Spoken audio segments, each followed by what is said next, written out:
I also think I'm gonna get tatted next week. What do you mean? Where? I might get a tattoo, probably on my wrist area. For what? For me. What is it gonna say? No, it'd probably be like a cross or something around my wrist. That's something that I would get. That's good fire. You definitely got to show the viewers. Not 100% yet. Right now, there's nothing on my wrist. Maybe next week you'll see something. Yeah. But we'll see. So potentially there's a chance that we'll get the first tat of the podcast. First tat. Yeah. That would be dope. Would you ever Interesting. get our logo tattooed on your body? Oh no, I we'd don't have to be think so. we'd have to be big time. I'd like 1,000,000 subs. That'd have I to be still that'd don't have to think be a so. forfeit for all three of us to do. I don't think I could ever get. We'd a have to tattoo. get think so. we'd have to get one letter for TFS each. Yeah. So when we go next to each other, our arms TFS.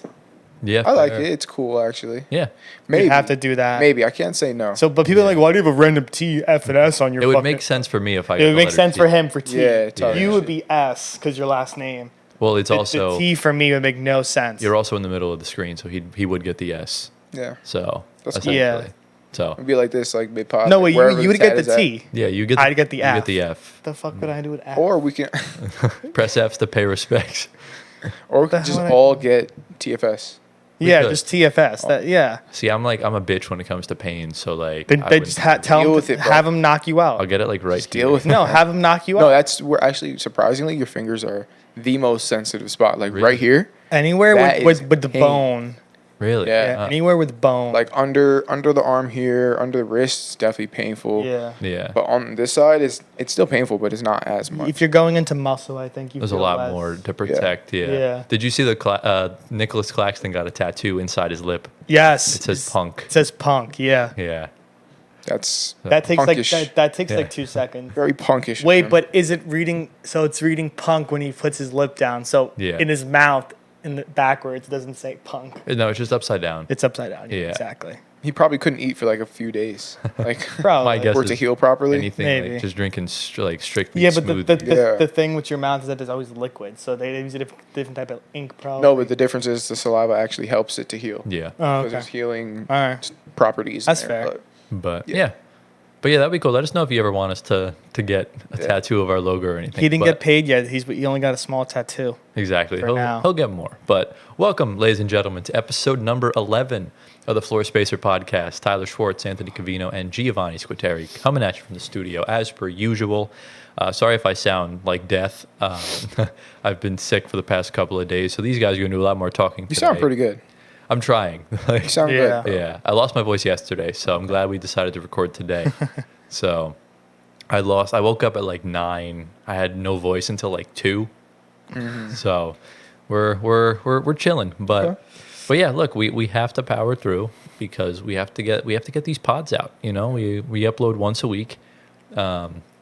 And yeah, we do shorts every day. So if you guys are new, make sure to subscribe to the channel. We just hit 1,250 subs Yep. literally a few hours ago. So we're close to 1,300. Obviously, our next big milestone is going to be what, 2,000 or 1,500 or I think 2,000. 2,000. Yeah, I think every 1,000. Yeah, every 1,000 would be Yeah. very, very cool. Very dope. I think once we very get ideal. to 10,000, I think every 5K. Oof. yeah, I would agree with incrementally. you. I mean, each 1K is going to be really cool anyway. Yeah. Like, even if- 10K sounds amazing. 10K sounds great. Yes. We're 1/10 there, guys. We're Oh, more than yeah, 1/10 we're almost there. 1/5 of the way there. 1/12. Yeah. No, 1/5. At 2,000 would be 1/5. Wait. Yeah, because 2,000 would be 25. 1/5. Oh, right, right, right. 2,500 would be 1/4. Okay. So- okay. Yeah. but Wait. Okay. not only did we hit 1,200 subs since the last episode, we hit a major milestone on our channel. We crossed 1 million views across the entirety of our YouTube channel. Yeah. That number just blows my mind. I don't know about y'all, but we thank y'all so much for the continued support. We're blown away by it. And look, we want, here's to the next million. We want to keep going. I think we're at like 1.05 right now. Yeah. So I think once we had 1 million subs, we'd feel a different type of way. million. I think I'd probably cry if we had 1 million subs. Yeah. Like, We should do like shout outs. We would be doing this full time. yeah. Yeah, that's miles away. That's what we call a pipe dream. Yeah. It's not out of the question, but it's Can I not shout necessary. out Who are you going to Kevin Durant's burner? Because wow, what Yeah. a guy, man! I What really a want to chat. meet Kevin Durant's burner. Yeah. What if it's Kevin Durant? Oh, do you That'd be imagine? know what? hilarious. That would be amazing. That'd be We should get him on the pod then. You know. That'd be Yeah, sick. we'll have Either way, like we were talking about this about having like a meetup, but once we have more people that are subscribed and following, we're gonna get that going. Yeah, we need to wait. We need to gauge who's around in our neighborhood, Sure. Right. where we are, and who can come and figure it out from there. Yeah, that would be dope. We definitely have ambitious plans as for the future of our show. But obviously that's not anytime soon. At the very least, it will happen probably sometime next fall, winter 2025. So, I mean, right now we're just on the grind, and we're just trying to get as much content out as possible for y'all, get an episode out once a week. If you guys are on Spotify, make sure to follow us on there, give us a 5-star rating, all that stuff. And also be sure to follow us on all our socials at Floor Spacer Pod on the ones, on Instagram, Twitter, TikTok, YouTube, and follow our personal ones, including Gio's new Twitter. if you want. He's definitely an expert tweeter. No, it's a requirement. Everything else is a if you want. Gio's is a requirement. You have to get Gio to 1 million Twitter followers. Or else. Or else, yes. Yeah. Absolutely. But today, as Antoine pertained to before, we have a very, very, very, very spicy episode to get into today. I'm going to just open my notes app because it's a lot. So obviously we have 2 coaching hires to get into.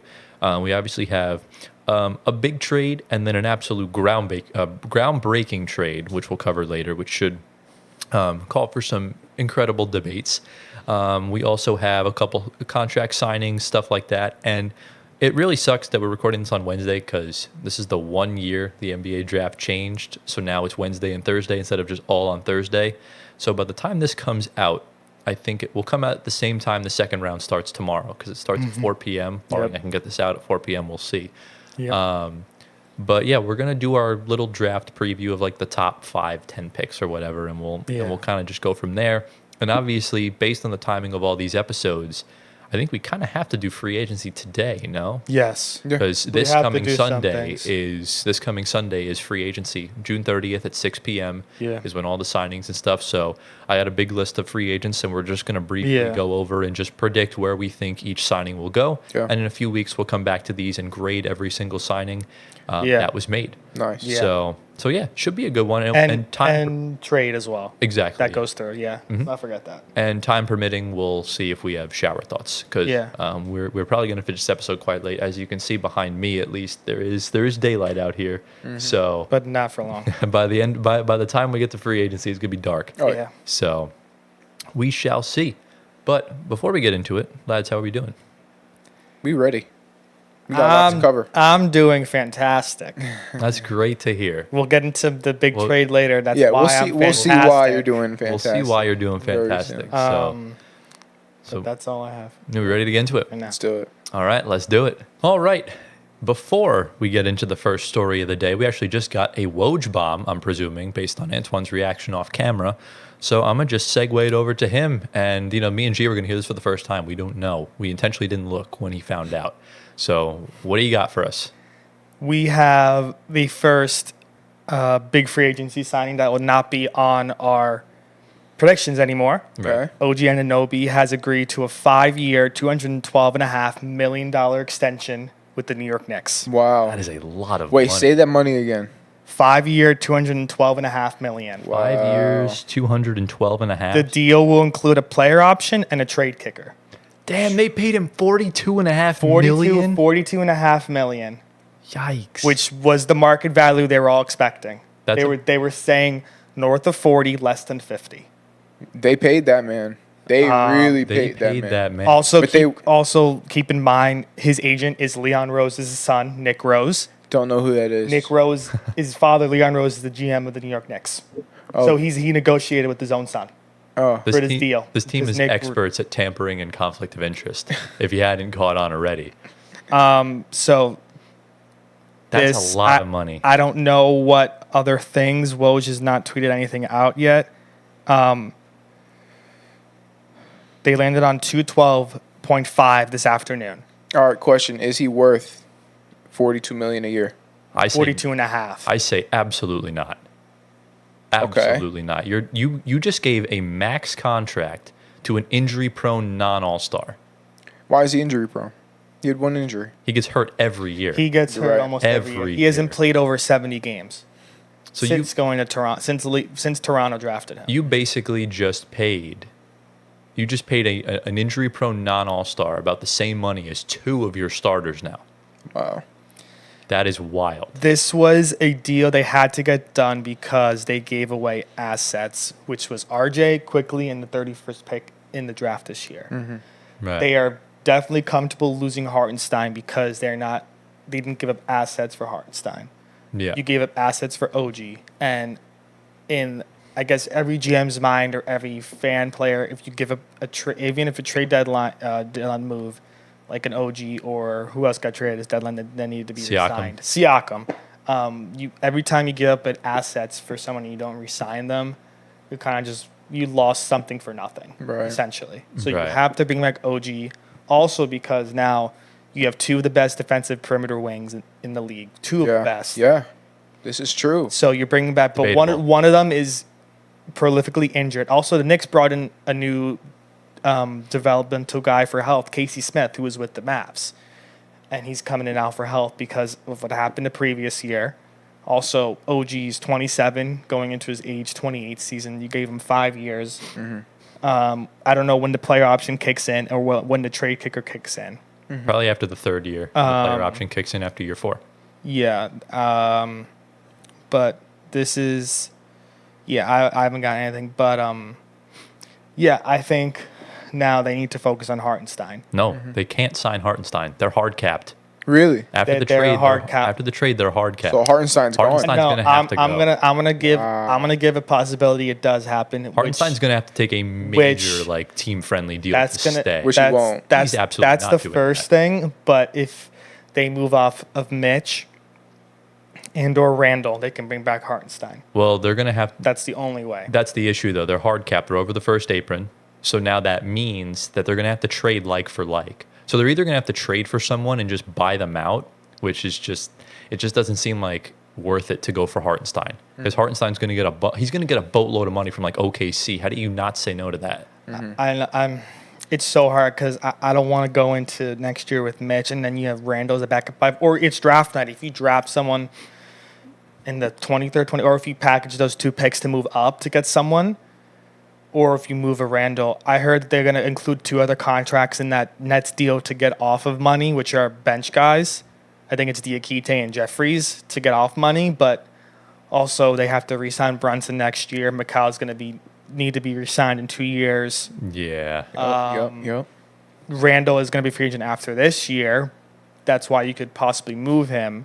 But Hartenstein is another guy that I want back. I don't want Mitch going in. Okay, let me ask you this. Mitch is too injury prone, like an OG, to start at the 5. Let me ask you this. As a Knicks fan, who would you rather have, Randall or Hartenstein? Hartenstein. Really? Wow. Yeah, I don't. You could easily replace Randall. I don't know. I feel like You can even though I think Hartenstein's the better fit, especially come playoff time. Centers are the most replaceable position in the entire league. Yeah. You can easily get someone that can do the same exact thing as Hartenstein. If they draft tonight Zach Edey, I think the pipe dream for them is somehow figuring out to package picks from this draft. Maybe Randall and Mitch to go up and get Donovan Clingan, and if he falls.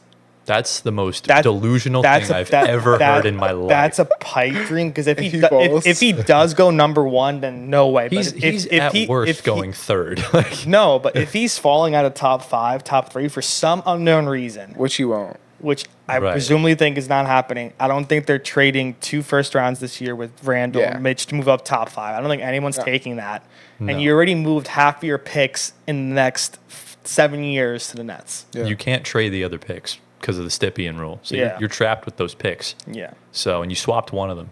If there's we'll see what happens in the draft. If they can move up to somehow mid-teens and get a Zach Edey, that's a perfect replacement, barring if he's healthy. For Hartenstein. But what about because here's the thing. Julius Randle, his skill set is very different than Hartenstein's. Correct. Yeah. I don't think Julius Randle's skill set is as replaceable as Hartenstein's is. As well as Hartenstein did, I think his play style, his skill set is more replaceable. He's right in the sense that, like I said, if you look at the past champions, they haven't really, outside of Jokic, they haven't had a very great center. They've all been respectfully average, or they've been able to, like, slightly above. They've been able to hold their own. And I think with Randall, it's hard to find. Randall's a 2-time All-Star. Yeah. So, like, it's hard to find that production. But I think this is going to make things a little bit more complicated for the Knicks going forward. And especially, you did see Hartenstein struggle in the second half of that Pacers series. He was getting exposed out there. So that could also be partly of why they decided to go down the trade route instead of keeping him. And they could very well keep him, but there's going to be at least 4 other teams that are going to chuck a fat bag at Hartenstein. And if you're Hartenstein, why would you say no to that? You can make generational wealth for future generations. And I think that the Knicks are really going all in as far as Sure, it looks like it. the power of friendship, essentially. They're the new Passion FC. I just don't know, for me, and we'll talk about this later with the trade, I personally don't know if they can duplicate the role guys. I don't know if they can duplicate what they did last year. I think the stars align so perfectly that I don't know if it can happen again. But I'll save the debate for later on into the episode. So, but yeah, obviously, congratulations to OG Anunoby. Yeah. I mean, that bro's set. yeah, I never thought he'd be worth that much. I never thought, I remember last year Toronto was looking for like 4 firsts for him or 3 firsts. And look, I mean, to be honest, he wasn't the most integral piece of that Raptors championship team. He did hit that buzzer beater in the bubble. Outside of that, didn't really do much else. He's just been in. He's been. I think you're very extremely underrating and underestimating his effect It's hard on the to game. underestimate a non-All-Star role player that's making a max contract. He's making over $40 million annually. All right. Well, now that he has a max, I understand. That's the problem I'm getting at. But still, his effect on the game, his effect on winning, wherever he goes, they win. When OG first went defensively, insane. Defensively is insane, but offensively is so limited. It's ridiculous. he needs to better his offensive game. He's not going He averages what, 17 a game? 18 on like 40% shooting. around there, but his That's good. His offensive But you- creativity is not you what it should be. You have the wing defense with McCall and him, and that's just what they want because they're trying to replicate that Boston wings, but you're not going to replicate the ball. You can get close to replicating it, but you can't replicate Jason Tatum and Jalen. Yeah. I no, was just gonna say. no, you can get close. You can close the gap, You can get close. You can close the gap. but Yeah. with 2 guys who are non-all-stars but are 2 of the best role players Right. or starters in that position. Right. Right. It's hard for me to see this when you mortgaged your whole future for not a definite win now move. That's where I have the issue with it. But we'll see. We'll see what happens going forward. Yeah. Any final thoughts with the OG deal before we move on to the next topic? No. All right, let's move on. All right, into the next story. We finally got the confirmation on this the other day, so we can finally talk about it now. And the Los Angeles Lakers have hired LeBron's podcast partner, JJ Redick, to, I think, a 4-year or a 5-year coaching deal. There was a smokescreen of Dan Hurley a few weeks ago that, I think kind of flirted with Sham's legacy. And at the end of the day, it didn't happen. Hurley wanted more money, which I didn't even think he had any intentions on leaving. I think it was just a leverage play to get more money from UConn. But JJ Redick comes in, inexperienced as far as an NBA head coach, but again, a good basketball mind. I'll go to you first, Gio, since you're an ex-Lakers fan. What are your thoughts on the hire? Well, I mean, I predicted this one. I mean, I think I remember you guys saying the chances of it happening was very low. Did you guys say that? To be honest, I'm so out. I don't remember what I said. I don't remember. I do remember. It's on video somewhere. Yeah, it's somewhere We'll in be there. able to find it. Yeah, but I remember saying like this. I think JJ's the favorite to win this job, but it was a matter of whether he wanted to do it or not. Right. And now I'm surprised that. I mean, I can't say that I'm very that surprised, but I'm surprised because he's holding off on the podcast now, right? Yeah, and he's done. focusing up on his job as a coach. Right. So that's what I'm surprised about, and I honestly think it's going to work out. For the Lakers, I honestly think this. Well, we've seen both sides, right? Yeah. You've seen an inexperienced head coach in Steve Nash get an NBA coaching job. Absolute disaster. Obviously, it worked when you had the super team healthy. And you've seen other aspects like Steve Kerr. But Steve Kerr had worked in a front office before, so we kind of knew what he was doing.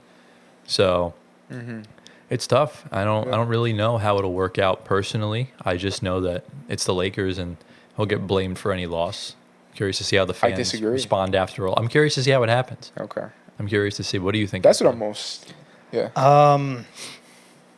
I think this is going to be a testament to how LeBron and JJ have a relationship off the podcast. If he's going to back up his guy in like every way, shape, and form he can to just get the press off of him, or if he does throw JJ underneath the bus No for way. a lot of things, That'd be then awesome. No that'll way. be a testament that I guess their friendship is not as strong as we saw on the pod. Yeah. To even begin starting a pod with LeBron James and getting him to agree to that. Right. But you have to think that their friendship is like this, Yeah. where they're going to have each other's back. If everything goes wrong, it's not only JJ's fault, but it's my fault. I think JJ knew what he was getting into in a first head coaching job, not only with the Lakers and getting into the NBA, back into the NBA now as well. He definitely likes being in the light. With this, especially, I feel like. Also, I know he wants to rebuild AD, in air quotes. I don't know what that means, but center it around AD. But I think this was the move from when Ham was fired. I think it was JJ all the way. I'm sure Yeah. LeBron had convos with him on the side. Oh, for sure. Another I tampering was just thing about to say going that. on to bring him in. Yeah. LeBron said he had no input on the Lakers search, which is completely different. Which is cap. LeBron's technically not a Laker right now. What is he? Yeah. He's a free agent. Oh. Yeah. So he could really go anywhere, but Oh, he's staying. he's gonna stay. I'm sure. Oh my gosh, that That was startled me. loud. Yeah. Keep going. Yeah. But I'm sure LeBron, same thing like with the guys in Nova now at New York. They talked to Mikal off the record. Same thing with LeBron off the record. Yeah. Or just maybe mention it to JJ to see what he thought. And I'm sure they had the same vision. I don't know what they're gonna do roster wise, because they do need to improve on a few things. Yeah. I don't know what JJ has in mind. But I think this was the move. I don't think they would have gone a guy that was an assistant up to a head coach. They wanted somebody, I guess, Yeah. that was, I guess, smart from the league that was an assistant, I guess. Someone that worked. It's hard. I don't know what the word I'm trying to get here, but someone that wasn't another assistant making a jump. They wanted an outside mind that's familiar with, I guess, the NBA now. JJ has been appearing everywhere ever since his ESPN days. Yeah. Well, still current ESPN days, not anymore. But I'm interested to see how he coaches. If he's going to be a louder coach. Steve Nash was a little more conservative coach, wasn't screaming. JJ has it. I think by the way. JJ should be a little more vocal. He's a huge risk taker. Let me tell you. Keep in mind. Yeah, keep in mind too. The Lakers are always trying to get clicks, so going for a guy that's really popular on the internet, I think, is a very Laker-esque move. I think the Lakers get clicks either way. I think if it was a team like 100%. Yeah. Charlotte, No, but like they would need a clicks from JJ Redick's Redick, publicity. But JJ Redick's going to drop a lot more media buzz than Sam Cassell. Yeah. Oh yeah, but that's what I'm saying. Lakers don't really need it. They get the clicks whether or not they're good or bad. Right, yeah. The Charlotte Hornets, for example, they would need to draft or not draft, I but get a don't coach know. like JJ to get more clicks Did or you views. watch any like highlights from like the interview yesterday when he got No, I introduced? didn't. Somebody asked him. Apparently, it's a new meme on Twitter now. But somebody asked him a question, and JJ straight up said, "I don't give a fuck about your question."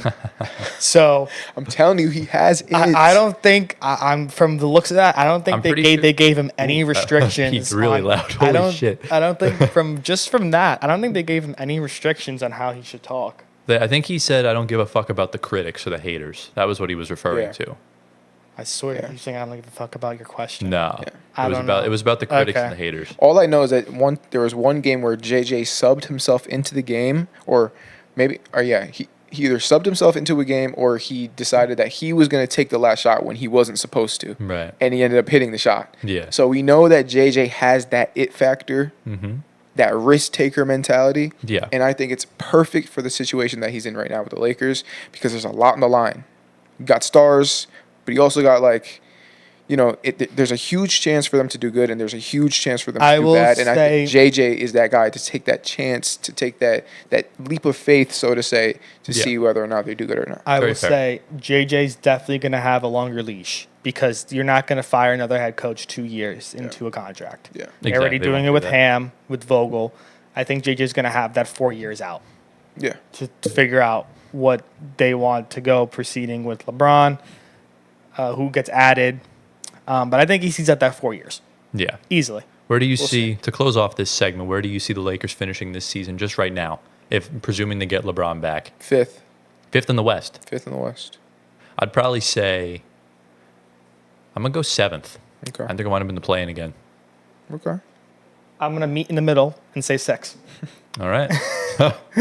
There we go. So any other final words on JJ Redick? No, I'm just excited to see what Yeah. he brings. Let's Best see of what luck. brother can do, and we wish him the Yeah. best. And hopefully, Laker fans aren't coming for his head 4 weeks into the No. season. But yeah, let's move on. All right, into the next segment. We got an interesting one here. Didn't really expect to see this happen on the day it did happen, and didn't expect to see the details regarding whatever happened. The first trade of the NBA offseason went down between the Chicago Bulls and the Oklahoma City Thunder. And lo and behold, the Alex Caruso sweepstakes are over. The winner has been decided, and it has been the OKC Thunder. They got their Derek White guy. They got their bald defender that could also run point guard. Yep. And in return, from the Oklahoma City Thunder, a team that has 144 picks in like the next 2 years, didn't get a single one, and instead wound up with the infamous Josh Giddey.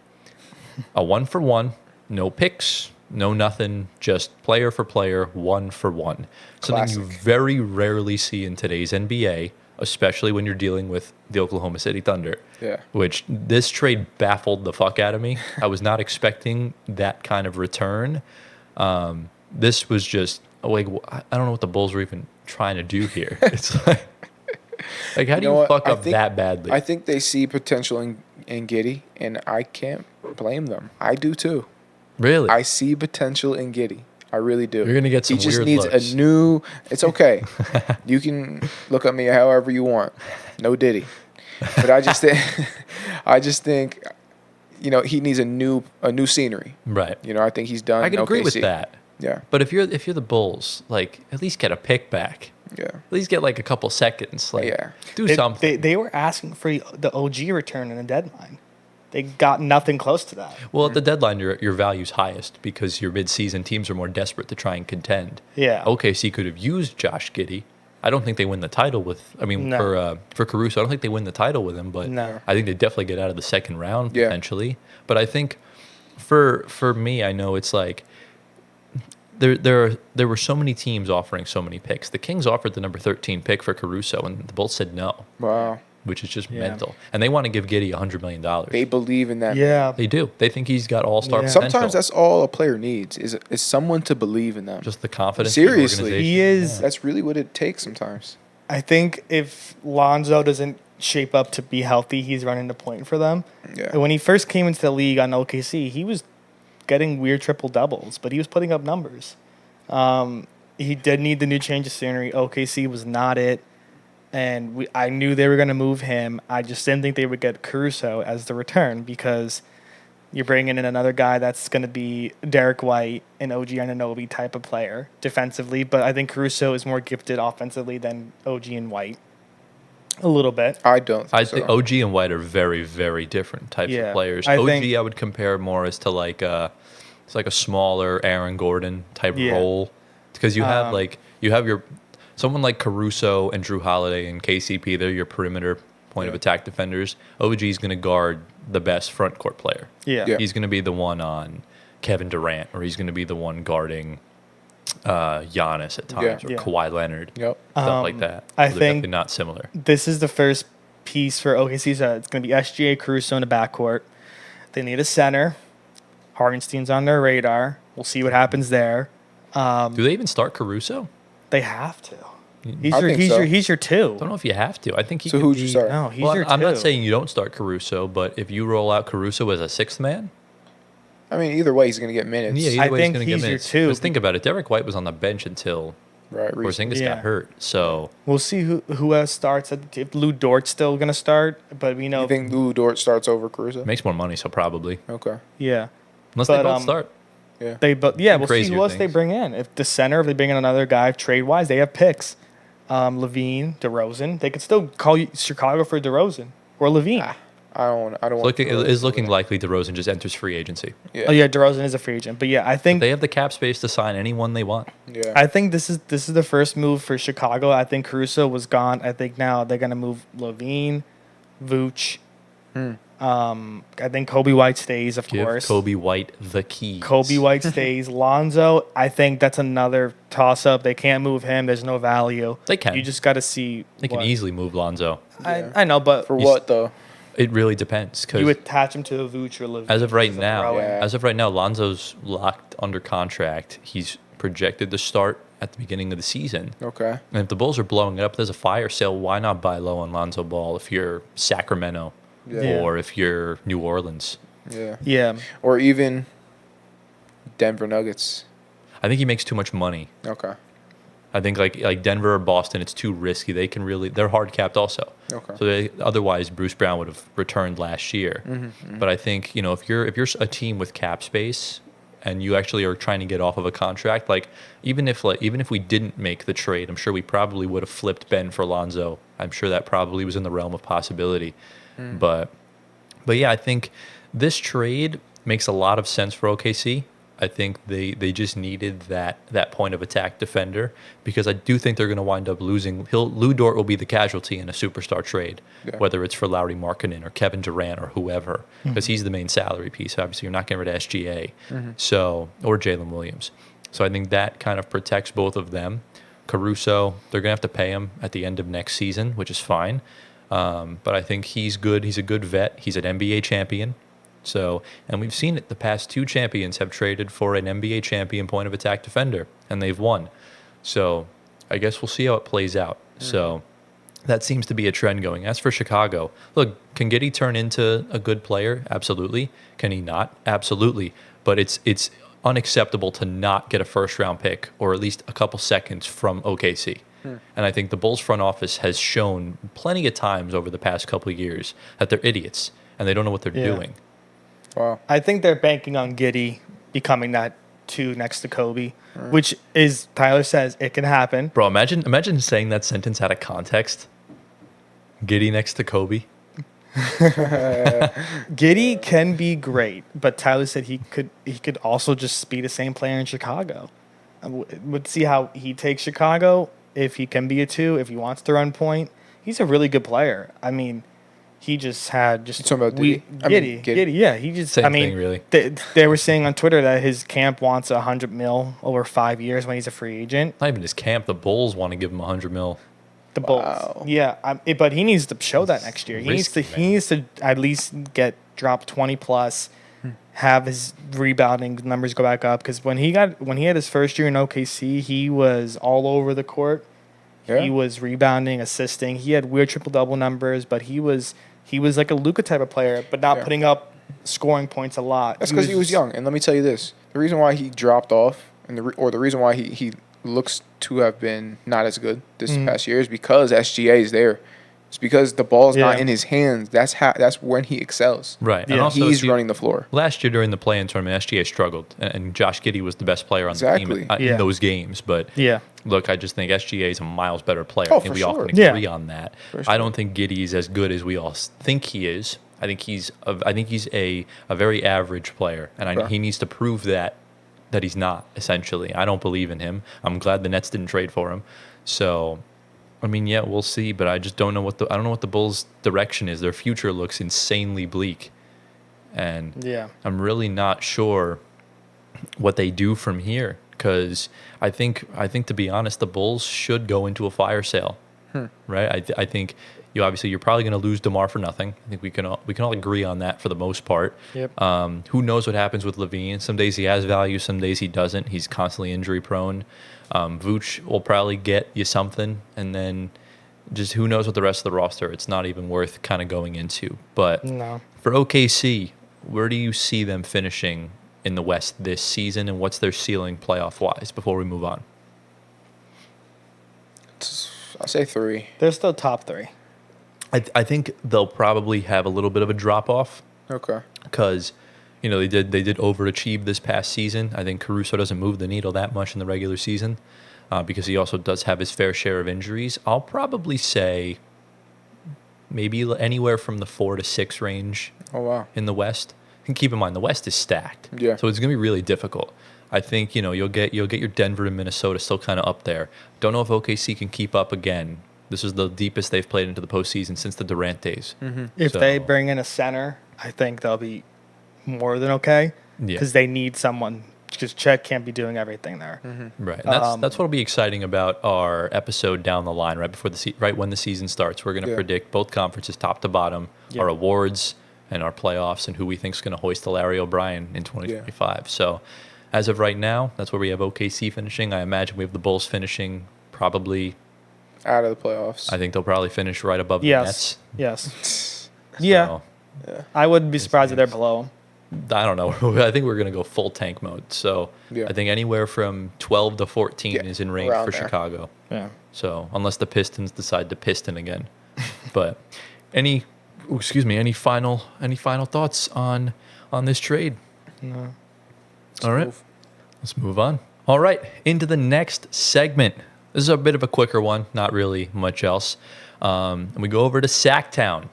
And the Sacramento Kings have re-signed Malik Monk to a more of a team-friendly I thought he would command a lot more money. I think he's only making like $18 million a year for, I think, 3 years. No, 4 year. 4 years? They actually got the fourth year? I think it's 4 years, 78.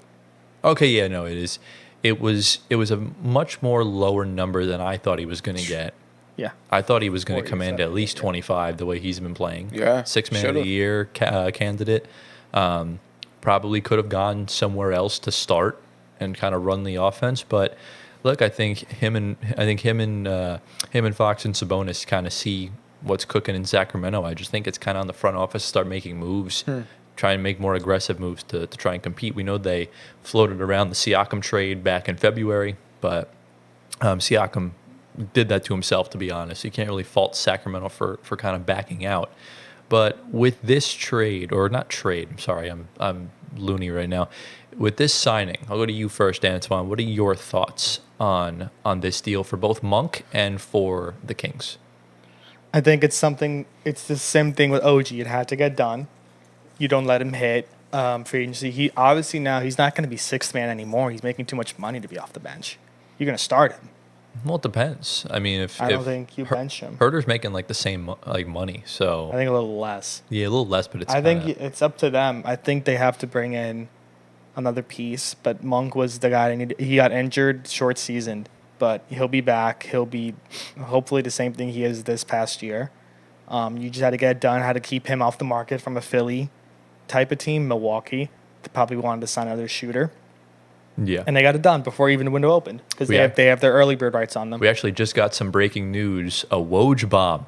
The Washington Wizards are trading Deni Avdija to the Portland Trailblazers for Malcolm Brogdon and the 14th pick in tonight's NBA draft. Kind of irrelevant besides the pick. Right. I don't actually think so. Really? Wait, so what do you like about that? Okay, wait. Brogdon going to Washington means Tyus Jones is not resigning there anymore. Well, we kind of knew that. But Brogdon is probably going to get flipped to a contender. And Deni Avdija is the perfect piece for Portland. I think they flip him. No. Portland's rebuilding. Remember, they traded Dame last summer. They're probably, if anything, the next guy to go would probably be Anthony Simons, but I think you keep him. I think if you're going to get a second year from Scoot and if he's going to take a leap, you roll out with him, Simons. You have Deni Avdija as your 3 now.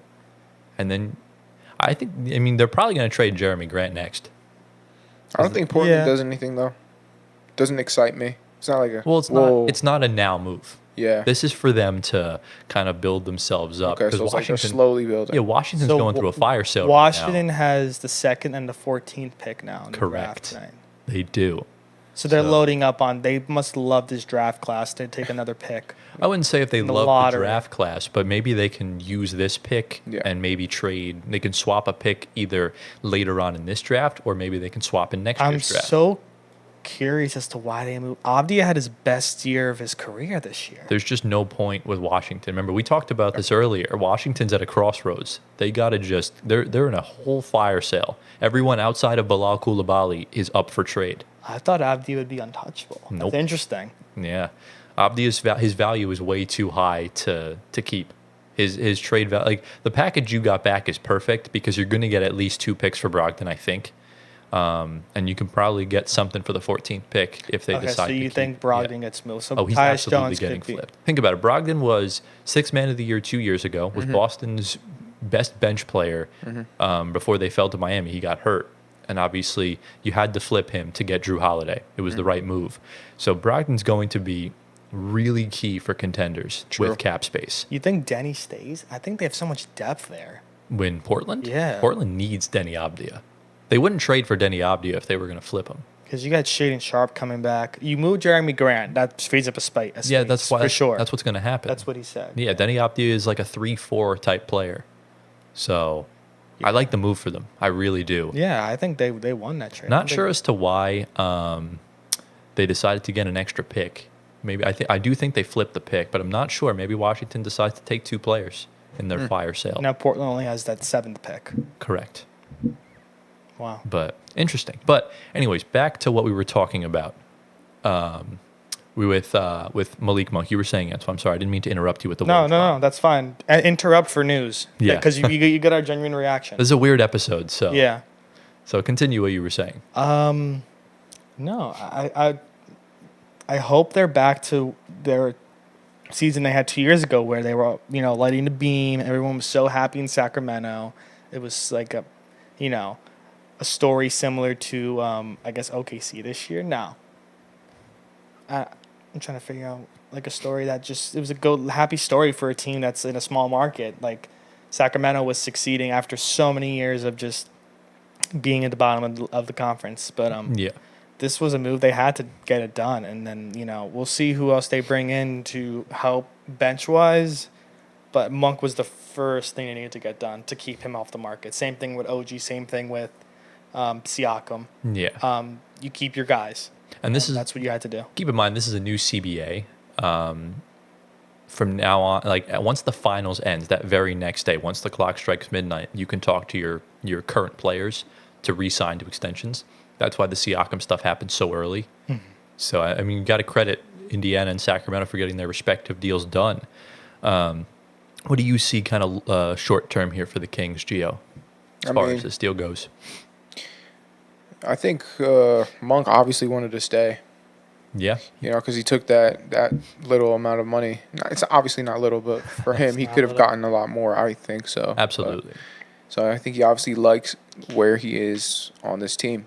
And he sees that there is a future for them, so he took the deal. Yeah. Was college teammates with De'Aaron Fox. Yes. So they're close. Definitely like the fit there. I'm just curious to see what they're going to get. Yeah, they still need something else. Yeah, I'm sure they're gonna get off of Kevin Huerter's money. They'll probably trade for someone. They really need a good 3. Yep. A good 3 or a big 4 that you can move Keegan Murray up to the 3. But I do not know. Maybe they do trade Keegan Murray. I don't know. Sacramento tends to do some very eccentric shit. So I don't think they should. The Hallie trade was one of them. Yeah, but look, if it manages to work out, then so be it. But De'Aaron Fox was committed to building a contender in Sacramento. That's why they got off of Halliburton, because the two of them couldn't coexist together on the floor. Yep. So I would have loved to see that though. So who would you see as a good fit as a 3 for the Kings? As a 3, give me one name. What's a good one? Siakam would have been so perfect, man. Like, Yeah. It just maybe you like you said, you move Keegan to the 3, but Lauri Markkanen. That's what I was thinking, but I don't like. Do you really want the Kings front office to try and make a deal with Danny Ainge? They're going to get fleeced beyond belief.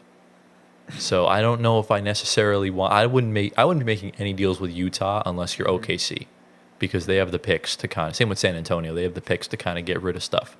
I'm thinking maybe like, I don't even know. There's just like, there's such a plethora of good players, but like a lot of the good players are injury prone. Like I don't think DeMar is a good option. Yeah, I don't was think. thinking that. I thought Zach LaVine could have been good, but maybe.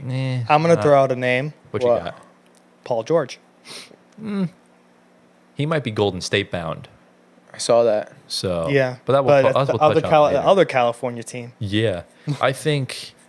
Yeah, there's not really many other good 3 options. There's a lot of good 4s and a lot of good 2s. So I guess we'll have to see what Sacramento decides to do. And we're going to see who's available. Maybe, what about Chris Middleton? I was thinking that. Yeah. I was gonna say that, but You I think didn't know they'd if it was. move him? I think Milwaukee has to do something. Because they're Wow. clearly on a downgrade from last year. You get off of that contract, free up space. Why Yeah. not? Because they need a defender. Not that Herter's a defender, but you could probably flip Herter for someone. Yeah. No, easily. So, yeah, I don't know. We'll have to I like see. Chris Middleton. We'll see though. Yeah, that'd be a weird move, Yeah. but I actually don't hate it, believe it or not. So, but yeah, we shall see. But I do think it's time for us to move on. All right, into the next story. However, we have to wait just a moment because we got some more Woj bombs over on that end. So, Antoine, what you got for us? It is not from Woj, but from a source on Twitter that's, I think, somewhat notable. Okay. Who? Hart NBA trade report. You've sent me things from them before. Okay, they're 50-50, They're but we'll see.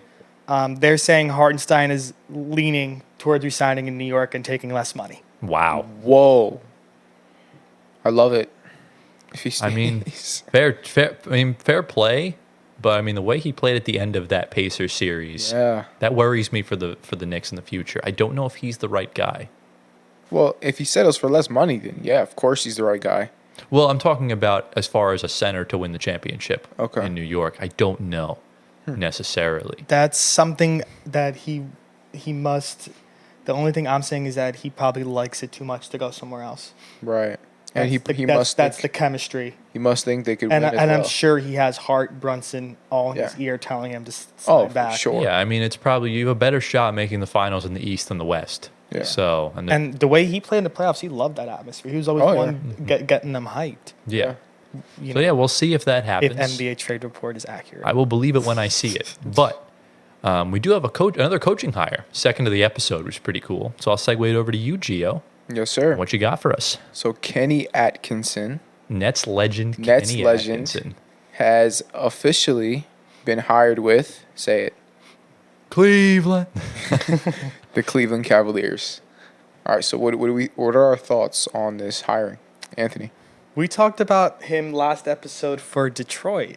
We did. And Tyler and I were like, that's the perfect guy. But I think this is another perfect job for him, too. I think he's going to somewhat rebuild. Retool is the right word. a Yeah. Cleveland team that went second round this year that has so much talent on that court. Probably more than Detroit, of course. Yeah. I don't know what happened with Borrego. It looked like he was their guy in Cleveland for the whole interview process, and Kenny just swooped in last second.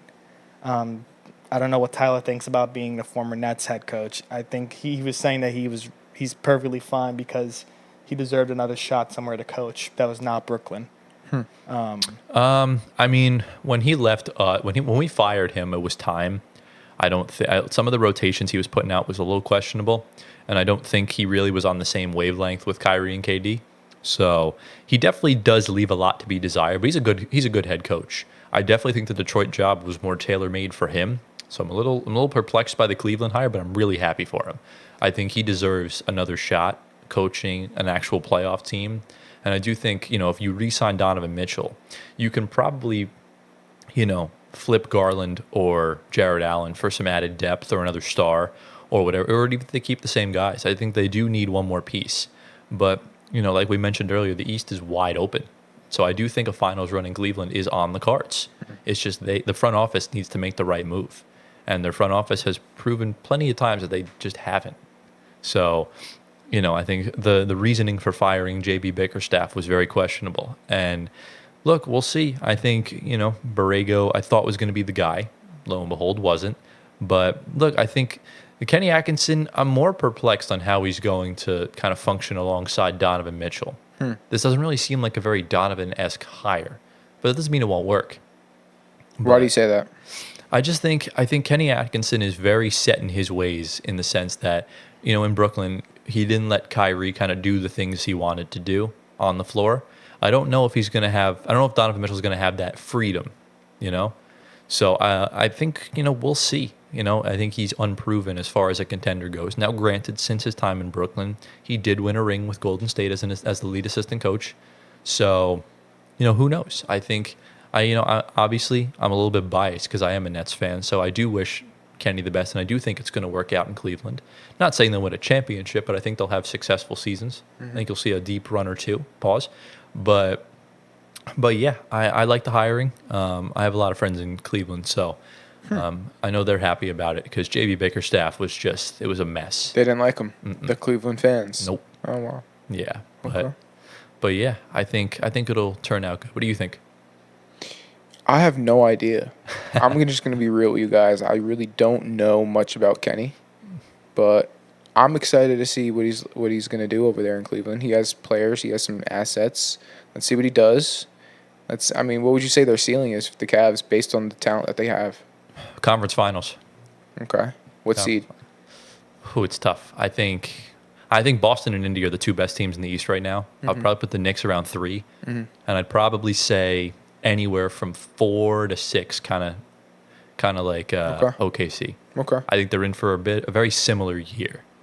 So I think those 4 teams will still kind of be the top of the conference. We'll see if anyone else kind of improves, anyone takes a step backwards. But right now, I think they'll be mid-first round, mid-tier in the playoffs. Let me ask you, what would it take, not to be negative, Yeah. but what would it take for Kenny to lose his job next year or year 2? Well, losing it this year is if they miss the play-in. So that's what it would take. If they're so bad. If you get an 11 seed with Donovan Mitchell on your team, that's like inexcusable. Unless What if you get like a 10 or a 9, even that? I think that's still very, very poor. Yeah. The lowest they can probably go is 7 or 8. Okay. But I think Cleveland will be fine. I think they'll definitely be a lot better this year. Yeah. So they'll flip assets and whatnot. They'll probably get off of a Coro and get someone in return. I know they're trying to get Cam Johnson from us, which will be an interesting move. That's a nice piece for them. He's injury prone. He's never played in more than 50% of his games in his career. Yeah. So that remains to be seen. Yeah. But very interesting. I'm curious to see if they do re-sign Donovan Mitchell. Obviously, if he opts in and trades, then obviously we have a much different scenario, and then they can tank. Right. Yeah. So build around Evan Mobley. All right, which I would like to see. That would be good. Yeah. But yeah, any final thoughts on Nets legend Kenny Atkinson? No. Nothing. All right, let's move on. All right, we've reached that point in the episode. It's time for some good old-fashioned debate. It's not shower thoughts, but I think this is better than any shower thoughts we'll ever have. Because for those of you that don't know, I am a Nets fan, and Antoine is a Knicks fan. And for the first time since 1983 last night, we saw a trade between the New York Knicks and the Brooklyn Nets. A blockbuster trade at that matter, where the Knicks acquire Mikal Bridges from the Brooklyn Nets. So I'll give you guys the full trade details right now. We can put it on the screen. The Knicks receive Mikal Bridges and a 2026 second-round pick for Bojan Bogdanovic, 4 unprotected first-round picks, a protected first-round pick from Milwaukee that's top 5, I believe. Top 4. Top 4. Wow. Same thing, really. A 2028 pick swap and a 2025 second-round pick. So that was just the Knicks side of things. The Nets went on literally 10 minutes later to make an additional move with the Houston Rockets, which seen them get all but one of their picks back from the James Harden trade. Obviously one that hasn't happened yet because everything up until tonight is in Houston's control. So we got back our pick swap in 2025. We got back our pick in 2026, which means we control our own destiny to go into a full rebuild mode. And essentially, in a 20-minute span, the Brooklyn Nets saved their franchise, which is just unreal. It just absolutely baffles me. But obviously, me and Antoine are going to go back and forth. So we're going to let Big Dog over on the right side of the screen kind of mediate this, ask us as many questions as we want. So you have free reign to do whatever you want. Okay. That's appropriate. First question: who do you think? What office celebrated more, the Knicks front office or the Nets front office? Who celebrated more for their pick? They equally celebrated. Okay. I would agree. Okay. I can just imagine the Nets front office. I'm visualizing right now. They're just going crazy right now. Oh, Because absolutely. they're, like you said, future saved. But anyways, let's get to it. Anthony, Yeah. Talk to me. Let's go. When this happened at 10 o'clock at night, I was laying in bed I think I was watching the Yankee game. I was like, I'm going to go to sleep. You're watching the Yankees lose to the Mets, right? Almost win. Who's better though? Yankees Yankees. are first. Mets are Yeah. Mets are in purgatory right now. The grimace Mets are here, but continue. We'll talk about that later. I was gonna go to sleep and I just looked on my phone and I'm like, what is Rose tweeting at 10 o'clock at night? That's so important. And I just see a picture of Mikal Bridges. I'm like, oh, it's a Mikal trade. I didn't read the whole tweet. I was like, oh, Knicks. And I read on Twitter, just saw all my Twitter guys just tweeting everything, and then watched the live stream for Knicks Fan TV. If you guys know CP the Franchise, all those guys at Knicks Fan TV, they live stream everything that happens in Knicks. I was watching their live stream for like a good hour. They were breaking records for like viewership, which hopefully we should live stream soon. But we're not at capabilities to live stream yet. But this is a move that took two guys, Jalen Brunson and Josh Hart. Damn, bro. What did Dante DiVincenzo do to you, bro? Out? Well, I'm including the podcast guys. Dante's not a podcast guy. But yes, Dante is included in this as well. All three of those guys, they leveraged this move. Also, Brunson and Hart talked with Mikal on the court after every Nets game. Just they have that friendship. They were on both championship teams together. Hart is the oldest. He was there for, I think, the first and second, but Hart was majority playing with Mikal and Brunson. Dante was there with majority of Brunson and Mikal. They all played together roughly around the same time in Nova. Brunson was a second-round pick. Mikal was a first, the highest one out of Hart and Dante. Now the whole band is back together. The only person they're missing out of that top five is Eric Pascal. Chris Jenkins. But he's out of the league. Or Eric Pascal, Mari Spellman. Bring him back to the league. Bring him back. Get over here, buddy. Chris Jenkins, who hit the game-winning shot. Yeah. They still can get a couple of Villanova guys. I know Lowry's out there. Ryan Arcidiakonos. Archie could agent. come back. Yeah. He was on us. But we gave up every pick going up to 2031. That's skipping a year. So 25, 27, 29, 31. We're keeping 26, 28, 20, 30, and then our first two picks in this draft as well. Just to interject real quick, for those that don't know, there was a GM back in the day. His last name is Stipien. That's where the Stipien rule comes from. And brother was so aggressive with his draft picks. He was just trading away decades worth of picks. And the Stipien rule prevents you from trading draft picks in consecutive years. That's why the swaps exist, because you can swap the draft picks. Correct. So, I just wanted to let everyone know that didn't. So we gave up essentially 4. The pick swap is in 2029. 2028. So that's the better of the Nets and Knicks getting the better of their 2 picks. I'm assuming in 4 years, Nets are going to have the better pick. Yeah, we'll have the choice. You have the choice to swap. It's not we an have the choice automatic to swap, but yes, I'm sure they'll keep their pick. But I think this move was coming from a mile away, I think, because of the pod and Knicks fans talking about Mikal on Twitter, and it came together a lot quicker than I thought it was going to happen. But once I saw Mikal told the Nets he wanted to get traded earlier this week, specifically only to the Knicks, and he was going to sign with them in 2 years once his contract ran out. And also his camp was telling every team that wanted to trade for him that he only wants the Knicks. So at that point, if you're Brooklyn, if you're Sean Marks, you clear as day got to call the Knicks, and that's your best offer. I believe that tweet got debunked, and I'm trying to find it right now. I think Ian Begley tweeted about it. Yeah, no, I think he was caught capping with that. Okay. I'm just trying to find the tweet right now. There it is. Yeah, go ahead, find it. So you can continue, though, what you were saying. But at first, I love this move. I still love this move. I just don't think Mikal is worth 6 first-round draft picks. But I'm fine with giving up the draft capital as long as we bring back the guys. OG's already done. Hartenstein should be next. It made sense for all the guys involved on our team already and Mikal. So I am perfect. This is an A move. I'm not going to give it an A plus because it is 6 first-round draft picks. Right. I think it's a little hefty. They could have gotten probably 3 or 4 and close it off. But since they are the only team, they have to offer the Godfather offer to the Nets to get Mikal. And, of course, you have Jalen, Hart, and Dante leading that legal tampering. to get him over. Illegal tampering. Illegal tampering. I said legal. It's not legal, but I said Very illegal. But they made it happen, and now they're all happy. It's the power of friendship.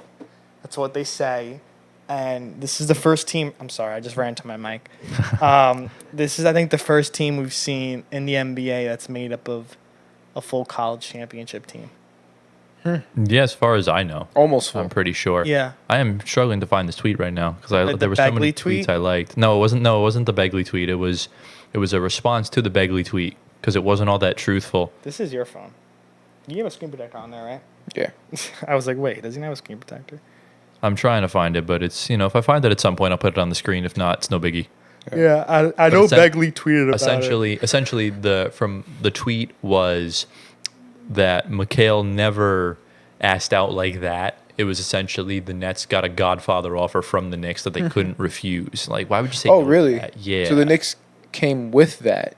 Wow. Yes. So the Nets didn't even have to ask for anything more. I don't think so. As far as I know, we don't. yeah. We're not in the front offices. I was but- thinking like maybe the Nets just know that the Knicks want Mikal that bad. Right, because if you're the Nets, why would you call the Knicks for a trade? Like, and vice versa. And also, you have 2 years left of him. You don't got to trade him right now. Yeah. He was a trade target for teams, Yeah. but you have 2 years of control. I mean, I'm thinking the camp is just using that as leverage. Yeah. That's what I don't know if he formidably went to Sean Mark and Joseph saying, "I want out. Knicks is the only thing I want. I'm signing there in 2 years." And then if you want to keep a player that's not going to play for you guys, you just move him. I don't know. We don't know how that convo went down. Yeah, we don't We're just know. going off of what the reporters are saying. It's always All right. conflicting reports. Anthony, what do you think about the Knicks next season? It's Predictions. It's win or go home, and I think from what I'm saying, if I'm in Leon Rose's head and Worldwide West and Tom Thibodeau, they saw that they were one win away from the conference finals with the purgatory lineup with no OG, no Randall, no Yeah. Mikal Bridges either Yeah. as well, no Bojan Bogdanovic. All you had was Brunson also with a broken hand that Yep. left the last game of the series, second to last game of the series. You basically were running out Dante, Josh Hart on playing every quarter in the playoffs without resting. Yep. You had no Mitch. Now you're bringing all these guys back, plus Mikal. We're waiting on Hartenstein. They see the window right now with everybody healthy that they can get to Boston. And if it's them in Boston in the conference finals, they have closed that gap to give them the best shot to get to the finals. Wow. So you say they have the best shot in the NBA or in the Eastern Conference? In their mind, in the front office mind, Okay. they think they have closed the gap. Do you which- think that? I need to see Hartenstein resign. And then, The gap is closed. oh wow. What do you think? That is consensus on everybody being healthy. Right. It's a big If if. everybody is not healthy, that gap is not closed. Right. You have to be fielding out the starting five in a 7-game Eastern Conference Final series of Jalen Brunson, Mikal Bridges, OG Anunoby, Julius Randle, Isaiah Hartenstein.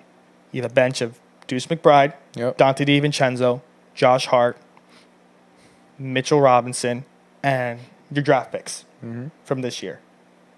Everybody needs to be there to get that done. Yeah. I think if you lose one bench piece, Mitch is probably the odd man out. You could fill in Jericho Sims at center. If you draft big men today, you could Yeah. fill those guys in. But you need all those guys. If you're fielding a defensive lineup, Deuce, Hart are needed off the bench. But without one of those guys, I don't think nothing is going to glue and gel together. You need everybody like Boston had in the whole series as well, minus Right. KP. KP Right. was out. But without KP, they still got it done. That full team can beat Indy. In my eyes, we'll see what else they can do. But Indy also is getting back Benedict Mathurin. They may sign other guys. We'll see Siakam's back for the foreseeable future. It's going to be interesting. I think the Pacers and Knicks it's going to be, and Celtics is going to be the top three for I think a few years, until Orlando gets up there, Cleveland gets back up there. I know Milwaukee's still there. I keep forgetting Milwaukee Philly. and Philly. I knew I was forgetting teams. Milwaukee and Philly are going to get better. Tyler floated out Chris Middleton. Philly's going to bring in guys. Don't forget Miami. Yes. Can never forget Miami. Miami's there. But if I'm talking about guys that are going to improve now to win for next year, it's Milwaukee and Philly. Philly, they have the most cap space. If Philly does this, if Milwaukee does not have it, unless they trade Middleton like Tyler brought up. If Philly has cap space, they want to bring in a third piece with Embiid and Maxey. I don't think Paul George is the guy. I think they're looking towards role players that have won championships. I think KCP is on the top of the list now that OG Anunoby is gone. Yep. I think Tobias Harris is gone. If they could sway Paul George out of being West Coast preference to go play in Philly, that's something that I could see there. I don't know if they can trade for somebody. We'll see what they do, but I think free agent signings, KCP is on the top of their list to come to Philly. They need someone defensive there with Maxey in the backcourt. And then scoring options, we'll see who they bring in. But defense, they need to close that gap now with New York and Boston because the defense is there on both teams. Indiana defensively, I think I'm going to say all three. Indy has defense. They all have defense. Philly's defense is nowhere near those three. They need to close that gap, and then you have a top four dogfight, I think, next year. Okay. In the conference semifinals with those four teams. That was the most convoluted way of explaining that. I had a lot of thoughts in my mind. I'm Yes, sorry. you did. I can see that. But I will say, I think the Nets won more than we did. Okay. That's because of the draft capital. That's because of getting their own pick back next year. That would have been Houston's, and Houston could have taken a Cooper Flag because if the Nets were dead last and won the lottery, that would have been Houston's pick. The Nets already lost the third overall pick this year. Let's give the Nets to Tyler because I want to hear what Tyler thinks about the Nets' future. You've been rambling about bullshit for 30 minutes. No, I haven't. Anyways. My team is not. Do you want me to talk about the Knicks first, or you can go? You can take this wherever you want. You can start with the Knicks. Yeah, I want to kind of rebuttal because I just find it really funny how Knicks fans were clowning us last year for having a team full of role players, and now it's basically the same thing. Yeah. Because Brunson. one player. Every player on the starting five next year can be an all-star. That's very debatable, but we'll let that slide for now. I personally don't think the Knicks got. I personally don't think the Knicks got much better from this trade in specific. When you look at the fact that we traded away 4 first-round picks for James Harden. We got 4 first-round picks for Kevin Durant. The Jazz got 5 first-round picks for Rudy Gobert, and the Knicks just traded 6 for Mikal Bridges, a guy that had his career worst year. He averaged 19 a game after averaging 27 when he got to Brooklyn a year and a half ago. Mm-hmm. But that's why they're banking on the 27 points a game because he's going to score more for us than he did. He's not going to take the offensive option. And when you're thinking that, he's this defensive-minded player like Stephen A. and Kendrick Perkins are trying to beat into your he was. He was. Still is. He just gave up on the Nets. He had his worst defensive year, I think, ever. Gave up. He didn't give up. I can tell the way he plays on the floor because if he gave up, he would have let the streak go. But defensively, I mean, bro couldn't even stay in front of Anthony Simons. I promise you, bro was not trying. Bro couldn't stay in front of Jaden McDaniels. I don't think if he's on a winning team, he's going to lock in on. I need to see it to believe it. Okay, fair. I need to see it to believe it. Look, I mean, long term, this is really going to hurt New York, without a doubt. Yeah. Because look, I think right now, if they let this all run its course, I think Brunson's the only guy if you blow it up that you can get a good return on, and that's it. Because by the time this all runs its course, everyone's going to be in their early 30s because everyone's in their late 20s right now. And, the fact that you said championship or bust when you traded away 6 first-round picks for a non-all-star and just gave $42 a year to an injury-prone non-all-star, that's a lot of ifs. A lot of ifs.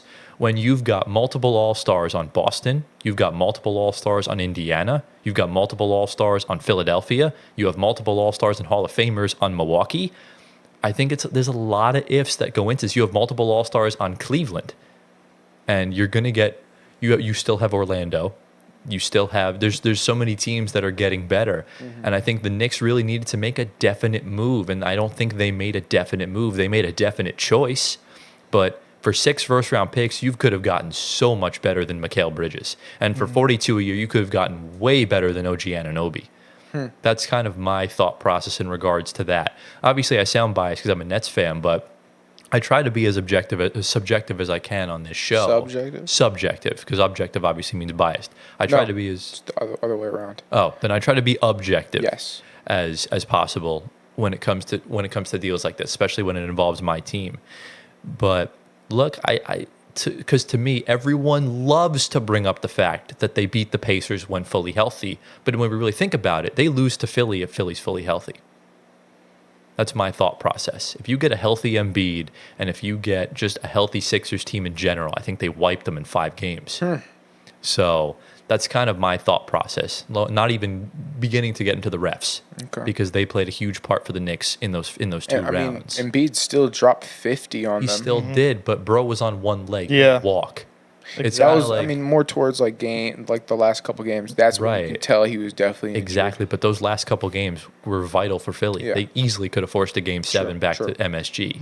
So that's kind of where I'm seeing. I think the Knicks, I think it's the classic case of overachieving and biting off more than you can chew after the fact, just like they did with Julius Randle a few years ago. He never should have gotten that contract in the first place.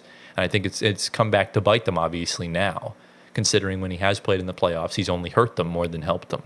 So that's why I do think they'll trade off of him at some point. This year. Most likely, yeah, at the deadline. Okay. I mean, think about it. If you got, most of this team is going left, so that's kind of been the shtick. Obviously, RJ Barrett's gone, but look, I think the Knicks, props to the Knicks for picking a direction and going all in. But look, if this is your all in, I worry. I see this team fully healthy. Yeah, they could probably make the conference finals, but I don't see this team getting out of the second round. I think this was a major risk. I think we're going to see a historic defensive team from this Knicks lineup. I just don't see a championship. Yeah. That's where I'm going to say. I'm in But the I same- do want to hear what you think about the Nets' future. Right. What do you think? First and foremost, I'm just really happy they picked a direction because this team's been in limbo for the past 2 years now, and it's been giving me a fucking headache.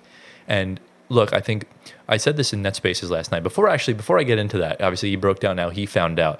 I was at work. I was at a baseball game. I was scorekeeping, and shout out my guy Matt Sherwin. He found out the trade because I had saw the group chat messages, but I was so tired yesterday. Yeah.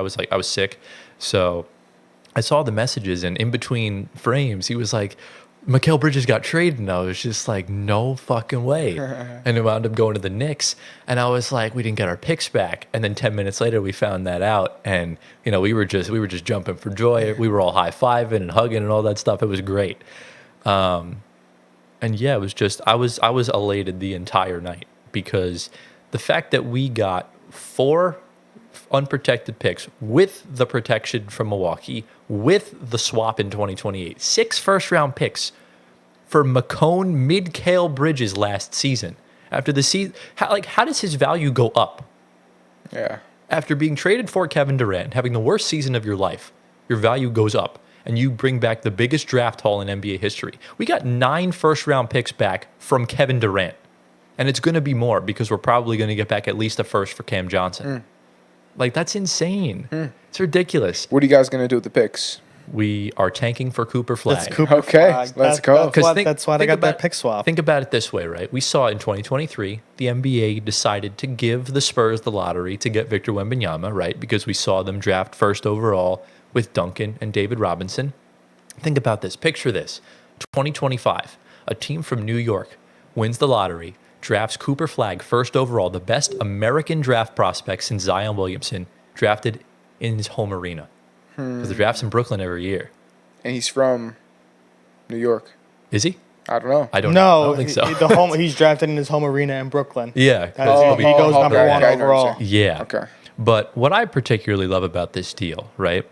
This gives us ample opportunity to flip for even more picks because obviously we can trade Cam Johnson. We can trade Dorian Finney-Smith, who should be gone within the next few hours, I hope.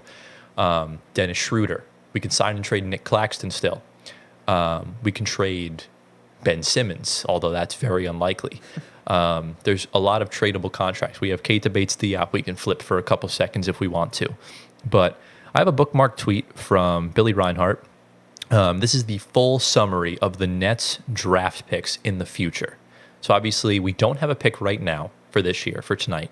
We could trade in, and we're rumored to trade up to either 9 or 13 from Memphis or Sacramento and draft. Maybe Ron Holland would be a good option. Don't know if Isaiah Collier falls. That could be a plan. 2025, we have 4 first-round picks alone. We have our own that we got back from Houston. We have the Knicks first-round pick. We have the Milwaukee pick that's top 4 protected, and we all know they're not. They're going to make the playoffs, so we'll get that pick. We have the least favorable first from Phoenix, Houston, and OKC, because Houston got the more favorable one. And then we have 2 second-round picks. 2026, we have our own first back. 2027, we have 3 first-round picks, our own, the Knicks, and the Sixers from the Harden trade back in 2022. In 2028, we have 1 first again, which is our own.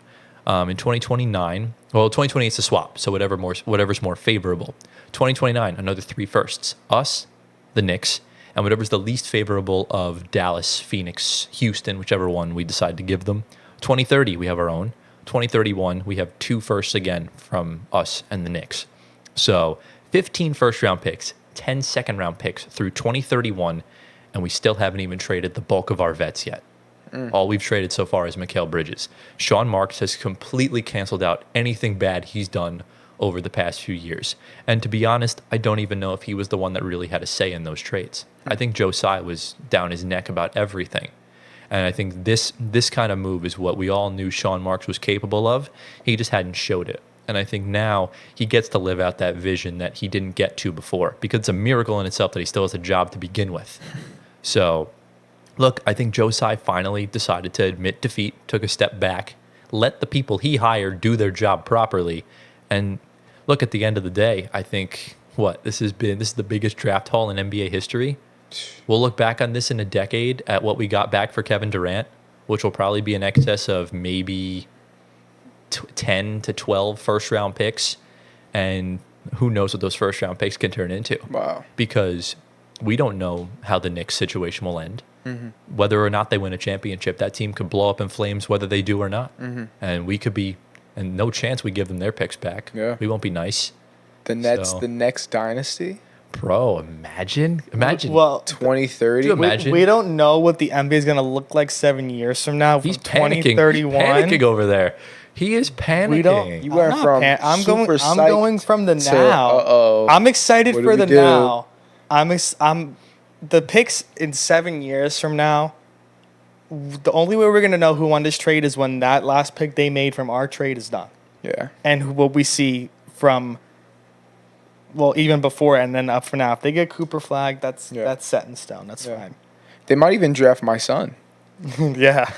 That's how many picks But they got in the future. if the Start scouting the if the sixth Knicks grade. Yeah. if the Knicks are significantly getting worse after 2027, 2028, and they have our 2 picks in 29 and 2031, that's when I start to worry.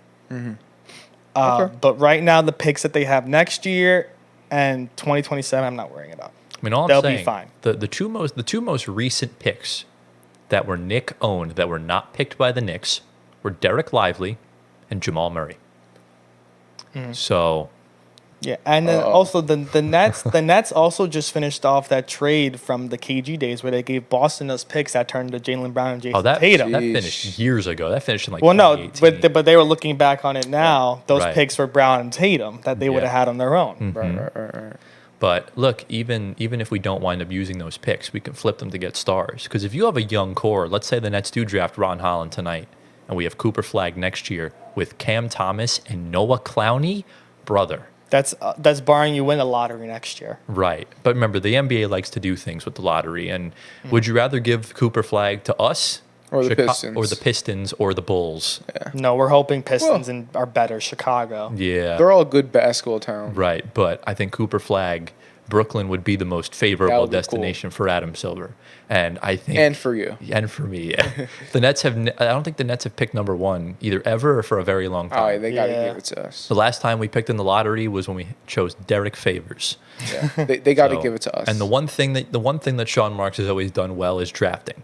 So I'm very confident in the future now that we have made the decision. We've traded away Mikal Bridges because it was just a lost cause. And look, I think we're in tremendous shape. I am so excited to win 10 games of basketball this season. Like, rooting for them to lose. Cam Thomas may average 45 this season, but it'll all be worth it. All be worth it. The only thing I really hope we don't do is pay Nick Claxton $30 million a year, because that will hurt. I don't think so. But all I know is that, notice how I said us. us.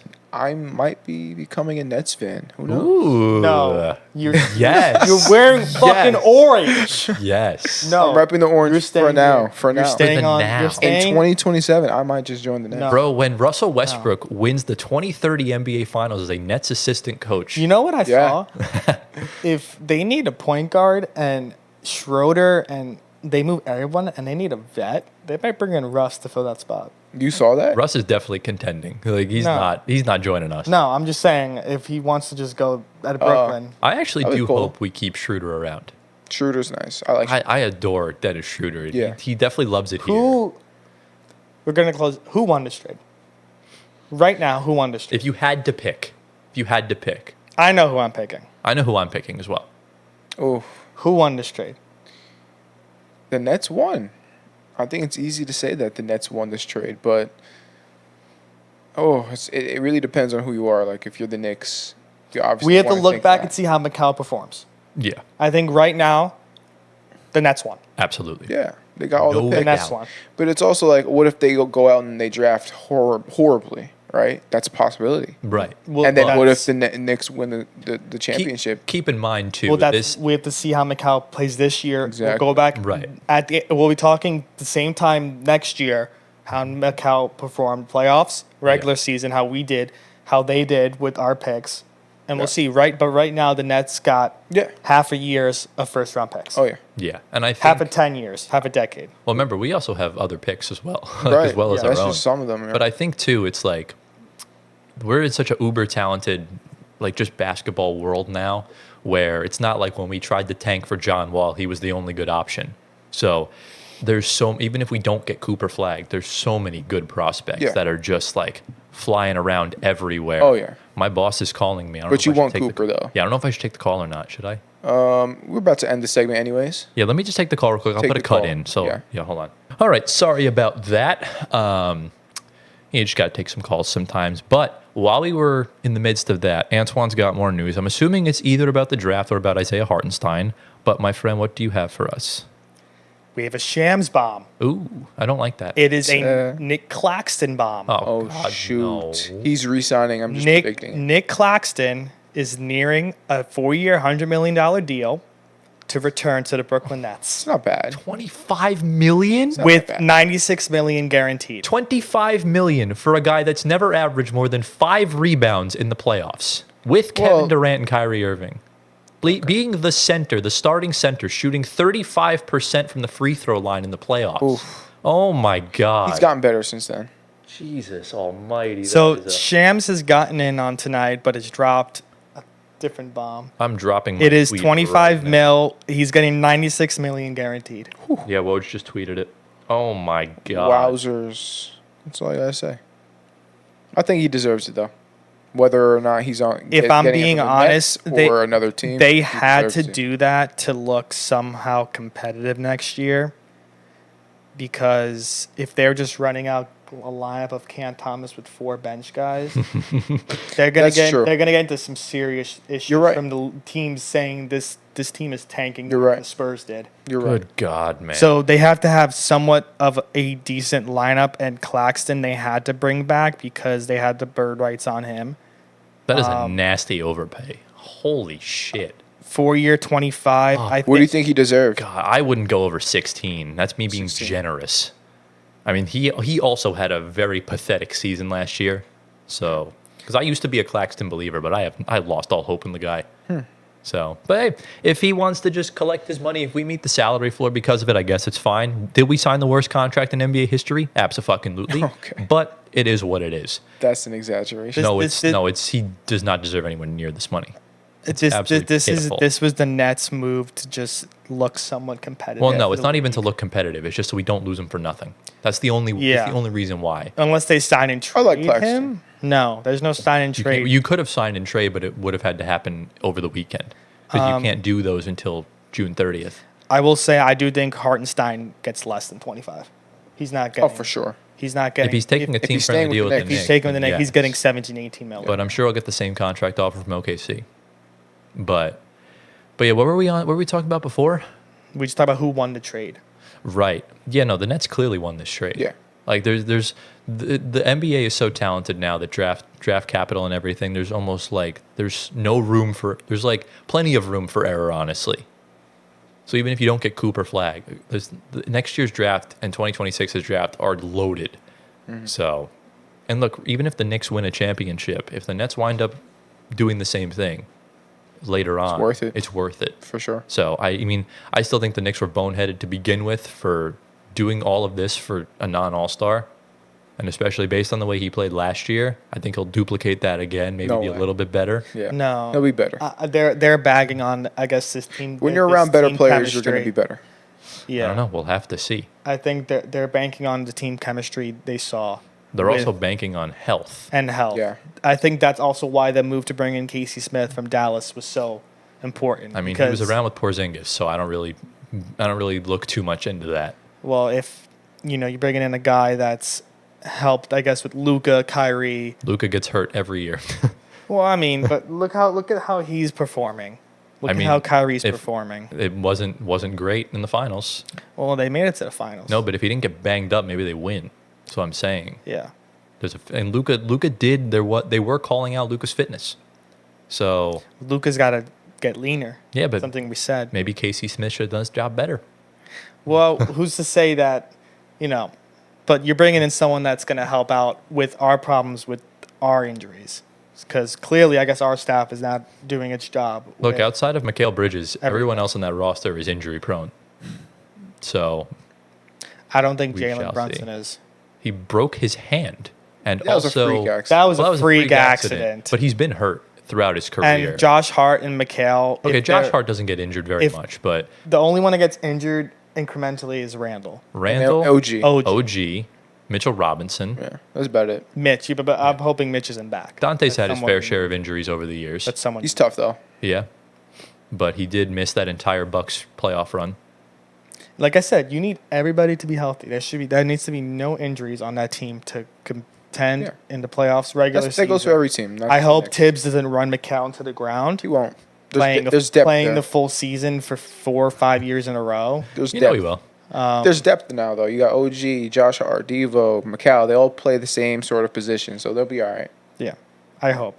The problem I have essentially with that is that this is the only year they have maximum flexibility, because Brunson's opting out after next season. He's going to get paid a very pretty contract. From us. Yes, and then McHale's up after next year, and presumably any player on that You need to team- re-sign Randall after this year if you're bringing No, him they're going to back. trade Randall. But anyone outside of Brunson, whatever contract they sign with the Knicks, they are not seeing that final year. They're either opting out and leaving, or they're getting traded. Yeah. Because I don't see this Knicks. I think this Knicks window is probably open for 3 years. I think you have 3 years to win a championship with this core, and I don't think you're going to do it unless you get a superstar. I think that's the only way it can happen. Because I still don't think. I think Brunson's a playoff riser, but at the end of the day, either he's got to shake the foul baiting stuff, or they need to get an actual first option. I still don't trust this Knicks team. I still think we're fool. I think this past run was fool's gold, to me at least. I feel like you just contradicted yourself. Did I? You said Brunson's a playoff riser. He's a playoff riser, but that doesn't But- mean he's a number one option. But if he's already an all-star, top 3-point guard in the league Right. when he's in the regular season, and now he's a playoff riser, wouldn't that make him a number one option? Jamal Murray What? is not a number one option, but he's a playoff riser. That's kind of what I'm Not getting this year. at. But I'm saying, Yeah, like, I know what you mean. yeah, but if Brunson had a number one option that was like a front court player, I do think the Knicks have a good shot. Okay. But right now, with this roster as currently constructed, even with Hartenstein coming back, I still don't have them getting past the second round. JB is the number one option on this team. That's the problem. That's what he wants to be. I understand that, and Of course he does. I don't think you can win a I think you can win a championship with Brunson, but the way this roster is constructed, I just don't see it. And I think you're going to quickly find out throughout the next couple of years how top heavy the roster is, especially with the durability of some of these guys. It worries me, for you at least. I don't know. I have to see what they do tonight drafting, if Hartenstein's back, we got to see health. That's the big factor. Yeah, And Mikal needs to improve tremendously from this past season and score. If he becomes the 1A, 1B with Jalen, so be it. That's what he's supposed to be with them. Exactly. Because OG's not going to score 27 tonight.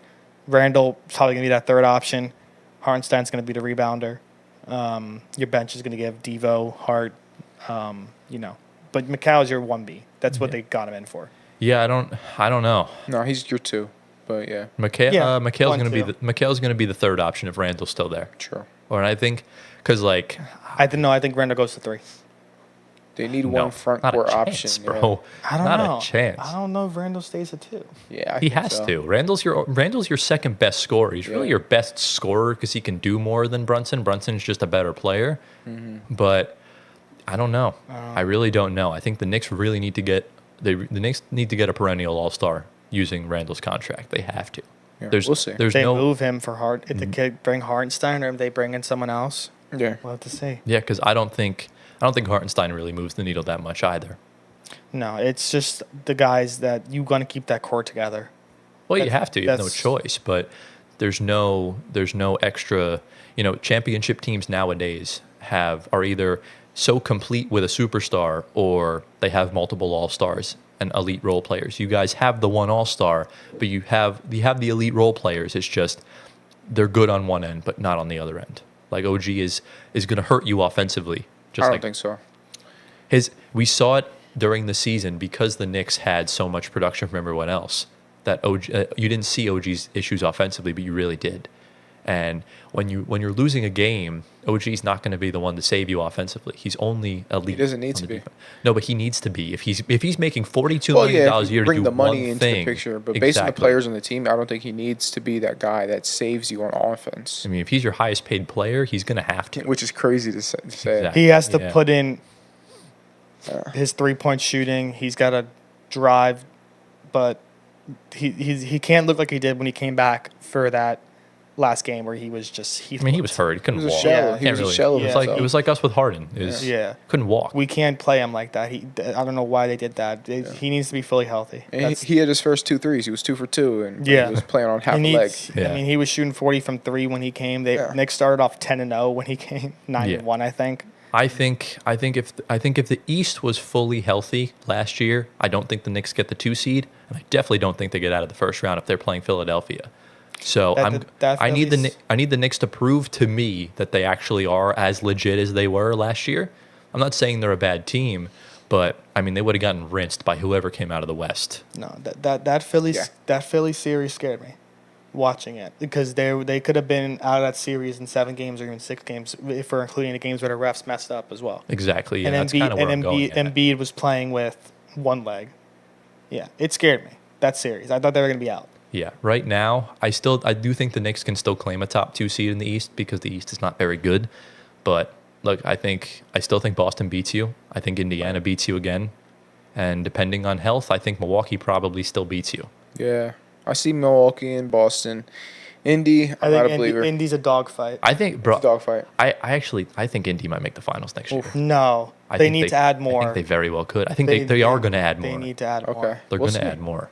So that's why I think because Boston, the defending champ, tends to crash out in the second round. So we'll see if Boston can get back there. But I think I give Indy the best shot to get to the finals in the Eastern Conference. Okay. And I cannot wait for us to finish 15th in the East. It's going to be great. I'm so excited. That's so not exciting. Bro, we can lose with a purpose now. So not exciting. We could watch Cam Thomas drop 50 points. On like 15 of 50 shooting from the field. He's actually been a lot more efficient this season. He had he was on 60% true shooting this season. I mean, the Nets do have young players who I want to see play more. Yeah. They have so many young guys that we finally get minutes. to now. And I'm curious to see what we do tonight. We made another move. We signed Nick Claxton, but we shall see. But any final thoughts on this topic? No, sir. No, let's move on. All right, let's do it. All right, into the next part of the episode. This is a very, very long episode. I have no idea. It's probably going to go excess of 2.5 hours. But before we get into our free agency predictions, which was supposed to be the main part of this episode before the Nets-Knicks trade drop, we do have some more Shams news from Antoine. So what do we got? This is more for next year, but Jimmy Butler will not be re-signing with the Heat. Kind of figured. Extension-wise. So he's going to opt in? He's going to opt out. Yeah. Oh, he's going to opt out. Okay. He's going to opt Oh, wow. out. He's not going to re-signing an extension with anybody. Where's he going? Do not know. Back to Philly. Let's go. Golden State. That'd be cool. That'll be a very interesting mix. Yeah. It would be weird. Yeah. But we're going to do some free agency predictions. Why not? This should be fun. Obviously, I have a list of a bunch of the best NBA free agents of this current class. And we're just going to very quickly, obviously some will have some debates on where we think they're going to go. I have them ordered by points per game just because that shows the more relevant players. So yeah, we'll just kind of go rapid fire with these and we'll see. So obviously the first one's going to be pretty easy because he's a restricted free agent. Tyrese Maxey, I can presume we all agree he's going back to Philadelphia. Oh, yeah. Yeah. Yeah, they're going to pay him a very pretty paycheck. And the next one's pretty easy as well. LeBron James is probably going to return to the Los Angeles Lakers for, I think, a 3-year deal. Yeah. So Okay. we're off to a good start so far. Yeah. This one gets interesting. We got DeMar DeRozan. Oh. I'll go to you first, Gio. Where do you think he's going? Oh, my goodness, bro. You put me on the spot. I have no idea where he's going. What's your gut telling you? Because I don't think he's not going back to the Bulls. He's definitely not, no. So- Like, not a chance. I know we brought up Sacramento earlier. Right. What do you think, Anthony? Because I don't have a clue. Where do you think DeMar's talents can be used? It's tough. A team with cap space. Can DeMar does a winning team want DeMar? Can he go to Indy? I don't think they don't have the cap space. I don't really, it's tough. Detroit? Detroit has cap. Detroit has cap space. That's for sure. So Detroit, You need veterans to take Washington, off. You need vets, to take off Cade's workload. Detroit. True. New Orleans, maybe? Detroit. New Orleans New would be a good Orleans. fit. Okay. I don't know. I think Detroit. DeMar, these Bulls players are so weird because the front office just mismanaged everyone. So I really don't know. It's hard to tell with DeMar. Mm-hmm. Maybe he goes back to San Antonio I was going to say that too. They have cap space. or Toronto. No, they're rebuilding. Yeah, no, I don't think Toronto. Yeah, I don't know. I think I'll lock in. I'll lock in New Orleans for myself. Yeah, I like that. I'll do Detroit. Me too. I'll do Detroit. Okay, fair. Detroit. All right, next up, Pandemic P. Golden State. We saw Golden State. Yeah, I do think he'll opt in and they'll trade him to Golden State and they'll extend him for a 4-year deal because he really wants years on his contract. What are the Grizzlies doing? The Grizzlies, I don't know. They're just They have doing guys. nothing. They have guys coming back. Yeah. But Ja. what are they doing? I know Ja. I know they're Okay. trying to shop Marcus Smart. Yeah. Yeah. I know Houston's interested. Yeah. I know Houston's also trying to get Kevin Durant or Devin Booker from Okay. Phoenix. That's Yep. why they got the Phoenix picks from us. Okay. I think that's more Oh. feasible next year than this year. Absolutely. Next up, obviously Siakam's re-signed. We have the scumbag himself, Miles Bridges. That is a Detroit signing. They need They need vets. I think you might be right. That Detroit has nothing to lose with that Miles Bridges signing. Yeah. They're gonna get bad PR, but they have nothing to lose. Yeah, I agree. That's a short-term deal, though. It's not long-term for him. Yeah, fair. And definitely does not deserve a no-trade clause. We got D'Angelo Russell. That is another Detroit signing. No, Wow. Not even close. Going back to No. Detroit. That's another Detroit signing. I don't Why think- is that? That they need. They don't need that. That's a bench piece Low key? for them. Low key? Chicago? I don't see that either. No. I don't know. I think Detroit utilizes him off the bench. I with think him maybe. What and about San Ivy. Antonio? That actually could be a good They option. need a guard. A lob threat. I mean, a Yeah. lobber for Wemby. Yeah. I don't see that as a bad move. Maybe Trey Jones is there though. He's He's a bench guy. D'Angelo Russell's better than Trey D'Lo Jones. is better than Trey. Yeah, they'll probably trade Trey Jones. But that one should be interesting. I don't know. I'll lock in a San Antonio with Gio. I like that. Yeah, I like San Okay, Antonio. I'll take that. I think Detroit has going to bring in 3 or 4 vets this year. Yeah. But okay, I'll lock in San Antonio. I think that's a good place for him. Yeah. Klay Thompson. That is Orlando. yeah. That is Orlando Magic. I I really agree. hope he goes to Orlando. Orlando, That would be that's my so wishful sick. thinking. That is Orlando Magic. That would be Yeah. amazing, actually, now that I think about it. Mm-hmm. All right. Tobias Harris. Now that is Detroit. That is Detroit. So you said they're going to sign 3 guys. You've already had 6 guys going to Detroit. That is Detroit. So is he just going to say, he's going to say everyone goes to Detroit, Send and then them when they to sign Detroit. someone else, he's like, I knew he was going to go there. No, I think the locks for Detroit are Tobias Bridges and Bridges. I don't know about DeRozan. I Yeah, just no, don't know where she's number DeRozan's 2. going. Okay. I think Tobias and Bridges are locked. What about Bridges? I think now that you bring it up, Bridges to Atlanta. Ooh, maybe. Oh, okay. I like don't Bridges know. to Atlanta. We'll see though. We'll see. Next up, I think we all agree Emmanuel quickly staying in Toronto. Yes, he ain't moving. Honey Bun Milkshake, James Harden. That is an extension in LA. Absolutely. He's Yeah. not leaving. I don't see there's no reason for him to leave. Yeah, he's staying. He wants the money. They're going to give him the money. He's staying. Yeah, he's staying. So he'll definitely stay. Kelly Oubre. That is a Lakers signing. Really? Ooh. Yeah. You don't think he stays? No, I think the Lakers will pay him. I think he stays, actually. I think he Philly stays, keeps too. him. He's played well. I think Philly. I know, keeps. but I think the Lakers just need a guy. Maybe. JJ and LeBron always praised them on the pod. I like it though. Very true. I like the Lakers. Just if he doesn't pick. go to the Lakers, just take your L. That's fine. I think he stays in Philly too. I think Philly loves him. See what he's doing? He's doing it Oh, again. you got picked now. You got to pick one. I think either or. I got to pick one. Yeah. I'm gonna go Lakers. Okay. He's I'll, going I'll Lakers. be inside the box. We Outside hold, the box. We hold each other accountable on this show. No funny business. We know Malik Monk's re-signing. Mm-hmm. We know OG Anunoby's re-signing. Gary Trent Jr. Oh It's god. an interesting one. I like Trent. Is he UFA or an RFA? He is an unrestricted free agent. He's a UFA. Don't really know what market's kind of in for him. Maybe he goes back to like Portland. Helps I with the don't think so. rebuild. Maybe he goes to Chicago.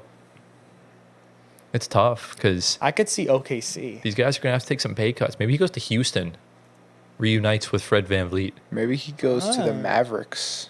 Ooh, that'd be a good one. I like him as a bench piece. Okay, No, I'm picking up Helping what out you're for putting squad. down. I think he would start. Because Tim Hardaway's gone, right? He'll be. He will he'll be. trade. He will be. essentially, So then yeah. someone to replace him would be Trent, I think. That could work, Yeah. essentially. Next up, Sadiq Bey's a restricted free agent. He's not leaving. This is an interesting one. Jonas Valanciunas. Who needs a big? He's definitely not staying in New Orleans. That's for damn sure. I think that is if OKC loses out in Hartenstein, he's going to OKC. OKC. I like that one. That's your big man. I like it. Right. I see him potentially.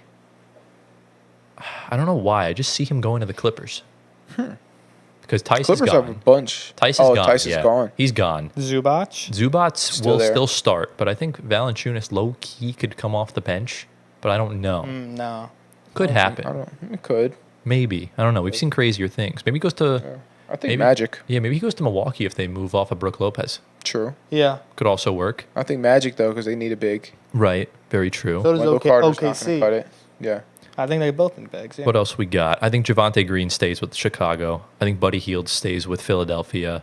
Tyus Jones, we know he's not coming back. No. Where does he go though? Denver. That'd be a really good option for them, but they just kept Reggie Jackson, so I Okay. don't know. I will say if San Antonio doesn't sign D'Lo, he teams up with his brother in San Antonio. I think actually he goes to Houston. Okay, I like that one. I think if he backs up Fred VanVleet, because I still don't think he's a starter, but I think he'll be a really good six-man option. Yeah. That would be cool. Nick Claxton just re-signed, obviously. I think Malik Beasley probably returns to Milwaukee. Yeah. Don't really think there's much else for him to No. go. Maybe he goes to the Lakers again or something. I don't know. Oh. I doubt it. A team that needs a shooter. He's tough. not really that good of a shooter. Yeah. From He's being not like he had honest. the Denver days. Yeah. Russell Westbrook. He is He's a Clipper. going to the Heat. Ooh, I like it. He will be in Miami. In Miami. What about you? They do love old guards. They moved out from Lowry. That's true. Yeah, I'll say Heat. Fuck it. Yeah. Big booty. go. Lowry. They love their old guards. There's one team that is oh, my phone fell and it ripped my headphones out. That was a great moment. Wait, since we're talking Anyways, about Heat, we didn't talk about there's- they had the Bam extension. Oh, that's right. Yeah, but it's just an extension. We knew it was coming. Bam Yeah. was gonna get extended. We knew Yeah, that. it's just Bam. But there is one team. There's one team that just screams Russell Westbrook. Can you stop saying it like that? Saying like what? Stop saying brick. Pissing me off. Don't disrespect him. Please. Russell Westbrook Lopez. Thank you. No. Okay, Russell Westbrook. There's one team. The Guangdong Tigers. Bro. No, China. I didn't say he's going to China. Hey, he's going to China. He's going Don't to let China. no, China. In all seriousness, he is going to Miami. Yeah, I think Miami. Yeah? Miami. You think so? absolutely. Yeah. Yes. Okay. He fits that Heat culture well. He does. DeAnthony Melton's an interesting one. Oh, I don't know much. He's in Philly, right? Yes. Is he RFA? Melton. He is an unrestricted free agent. Denver. It's a I think possibility. probably makes too much money. I think he probably returns now that Philly doesn't have to shed out the cap for OG Anunoby, Yeah. and they're not going to get Paul George. So I think that would be a smart decision for them. How good is he? He's a really good defender. Okay. He's a decent shooter. He was the backup point guard for Ja for years in Memphis. And they Okay, I remember him. They flipped him for Danny Green Yep. a couple of years ago. So he's a good player. I think he's a good fit. He just wasn't healthy last year. That's why he wasn't much of an option essentially. Right. Someone that we do know is not coming back to the Phoenix Suns, Eric Gordon. Yeah. This could be a vet minimum I think- anywhere. You think so? Yes. Yeah. I don't know. I don't know if anyone's interested.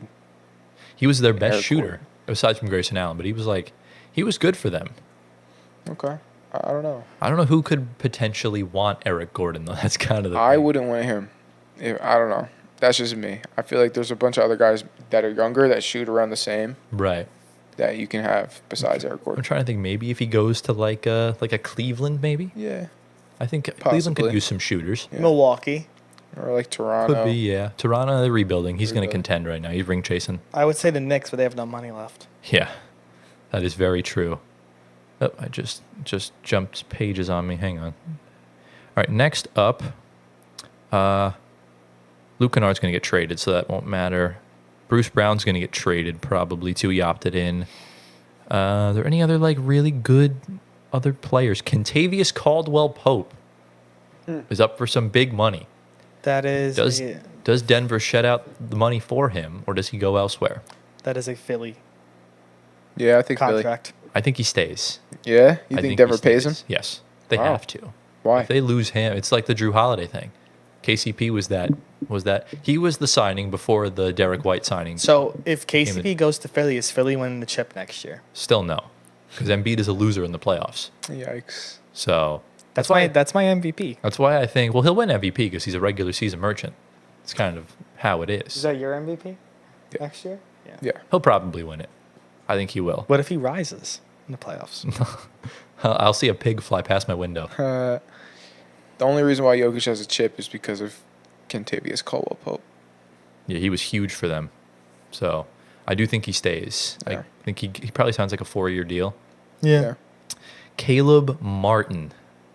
There's another guy that you've not spoken about, and there is so much better than these players. What about Isaiah Hartenstein? Well, he's not on here because he's He should be. He should be on. Well, he's making like no money. That's why it's going all the way down. But anyways, we'll do him after. But Caleb Martin, Stays in Miami.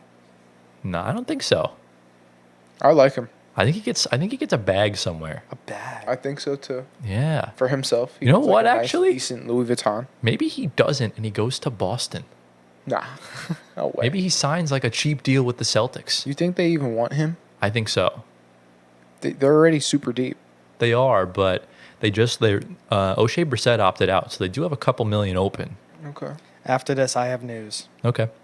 But yeah, I don't know. I think he could potentially sign with a contender. If not, maybe like Sacramento or some Yeah, random okay. bullshit. I could see him staying or Sacramento. I like. Yeah. Yeah. Obviously, Isaiah Hartenstein, we saw the report that he's probably going back to the Knicks. I'm still going to lock in OKC because the reports are 50-50. Okay. do you Okay. See for you. I say Knicks. Yeah, that's fair. He'll probably wind up going back I'm going to there. say still New York. Yeah. Should I Ooh. get my news? I want to do one more before you get to your news. This is an interesting Go ahead. one. Lonnie Walker. That's a Nets signing. Lonnie. That's a Nets. Nets. Is there a point for keeping He'll him be now? back. I don't know if there's no point in keeping him. I'd I rather don't just know. bring back Trendon Watford. Lonnie could go to Boston. Lonnie is probably a Boston signing. Lonnie think could go to so? Boston. I Yeah, think so but too, that's a actually. bench Live in piece. Boston. I could see that. Absolutely. The Yeah. Looney Walker dude, what a legend. But and there's one more. There's two more actually. Go ahead. Derek Jones Jr. Okay. I don't think he stays in Dallas. I don't think so either. Don't know where he goes I though. think that's a Lakers signing. Clippers? Either or. It think could be the both LA Clippers. The Warriors? Sacktown? Nah, I don't think he's a good fit in I Sacramento. think Clippers. Clippers would be a good one. And finally, Andre Drummond. Vet minimum somewhere. He's commanding money this offseason. I don't know. I don't know who's going to pay him. Who's Maybe gonna pay this OKC man? if they lose out on Hartenstein. No, not a chance. I don't think so. I think... I don't even know. I have no Dallas? idea. Who needs Magic? Dallas? Magic? Oh, yeah, because they're going to lose Goga. So, yeah. Oh, I think maybe. Orlando, if they Orlando. bring in... Yeah, that could be an Drummond. option. But let's transition into the news from Toucan Sam over there. What do we got? As we're doing this segment, it's 8:11. The draft started 10 minutes ago. Ah, right. The Hawks pick is in, Ooh. and they have drafted the French wing, Zachary Risache. Ah. So, Risache. I think I'm pronouncing that correctly. Risache. First pick in this draft going to the Atlanta Hawks. I wonder if they keep Trey or DeJounte. I think one's got to go. Yeah. DeJounte's So out. Zachary is a small forward, if I'm correct. Yeah. Yeah, so he's going to fill in that 3 spot. Because everyone for the Hawks right now is up for trade except Jalen Johnson. Everyone else And they're taking Rick calls Sachet. on. Well, duh. But yeah, that's good. I mean, they went with the less riskier pick because obviously Alex Sarr didn't work out for them.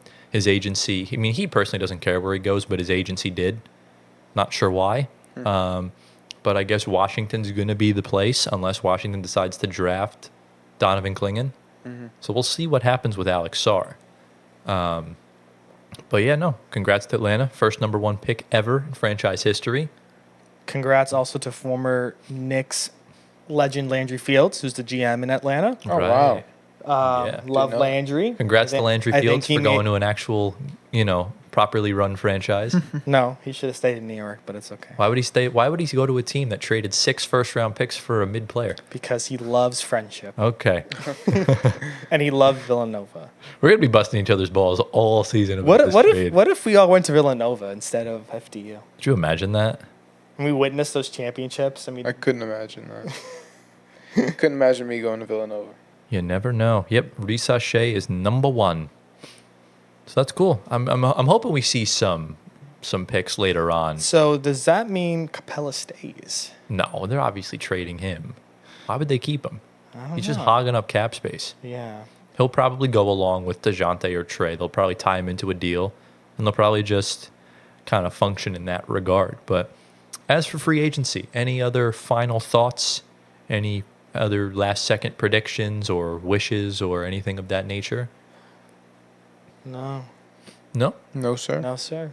All right, let's move on. All right, into the final segment. Time permitting, gave us the opportunity to shower thoughts this week, so it is my turn. I had to quickly I last minute came up with a question because I kind of disregarded it when the trade happened last night because I thought it would take all our time up, but we still got like 45 minutes to spare, so we are chilling. But before we start that, just very quickly, Alex Sarr went number 2 to the Washington Wizards, and Reed Shepherd, I almost said Ben Shepherd. Reed Shepherd went number 3 Because he said Ben to, Shepherd. no, you said Ben Shepherd. He went No, number 3. he said Indy. I Oh, said yeah. not Ben Shepherd. But Reed Shepherd going number 3 to the Houston Rockets. So another Nets player gone from a trade. So lovely. But it is time for the shower thoughts. And it's my question of the week. And it's for you two to debate because my throat is killing me. I really need to just take a break.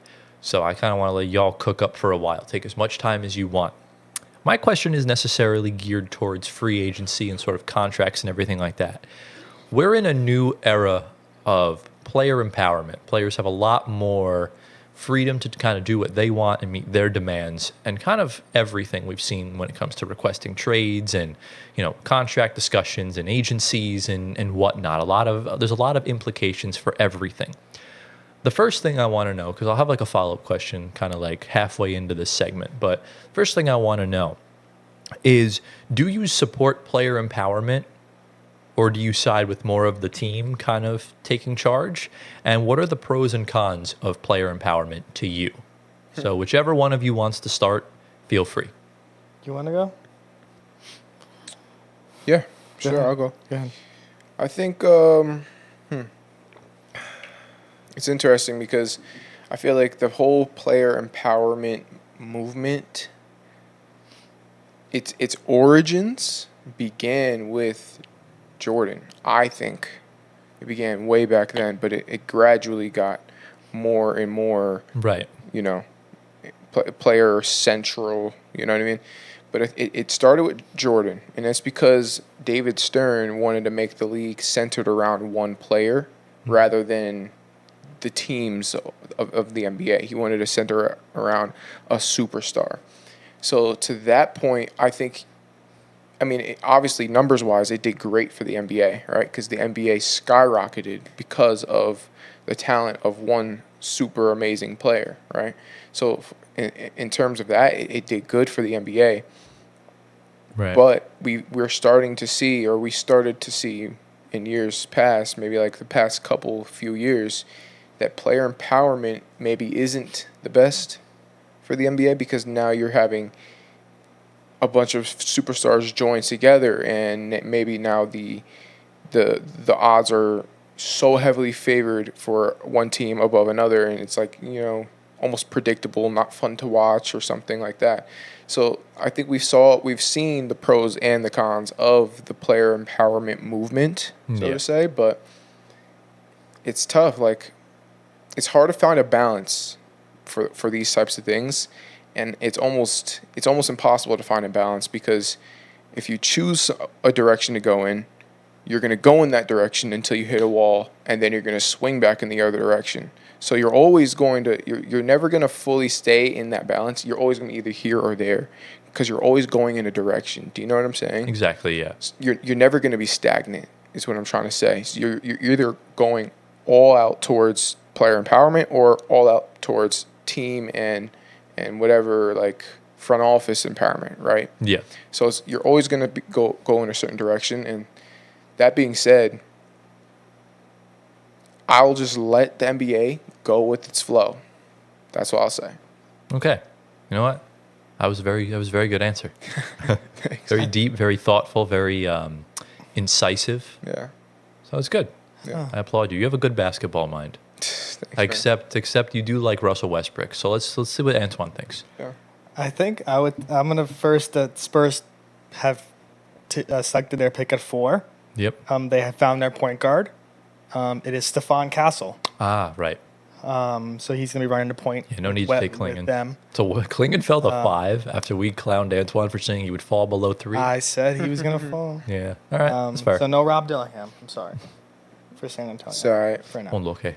I think we're not gonna have a debate. I think I take that same kind of approach as Gio. It's very push and pull with player empowerment, front office movement when it comes to a lot of things, especially with contracts and money and trade stuff. Mm-hmm. We saw it a lot with Harden requesting trades left and right to get moved out of a situation he wasn't liking, Mm-hmm. which was Philly, Brooklyn, and of course they have to, kind of admire, or not really admire, but like give into that instead of keeping the player because he doesn't want to play there anymore. Mm-hmm. So obviously Harden had the player empowerment when it came to all that. But like you said with Jordan as well, back in the day, it's, the player should always have some say. I think they both should have some say when it comes to things, front office and the player itself. Because, at the end of the day, everybody's a human in the situation, and they all have their types of feelings and emotions when it comes to certain things, especially when money talks, when you're working on a contract with a team and an agent. Of course, you want to get paid. We just talking about Nick Claxton and Anunoby. They want to get paid for what they're putting on the court.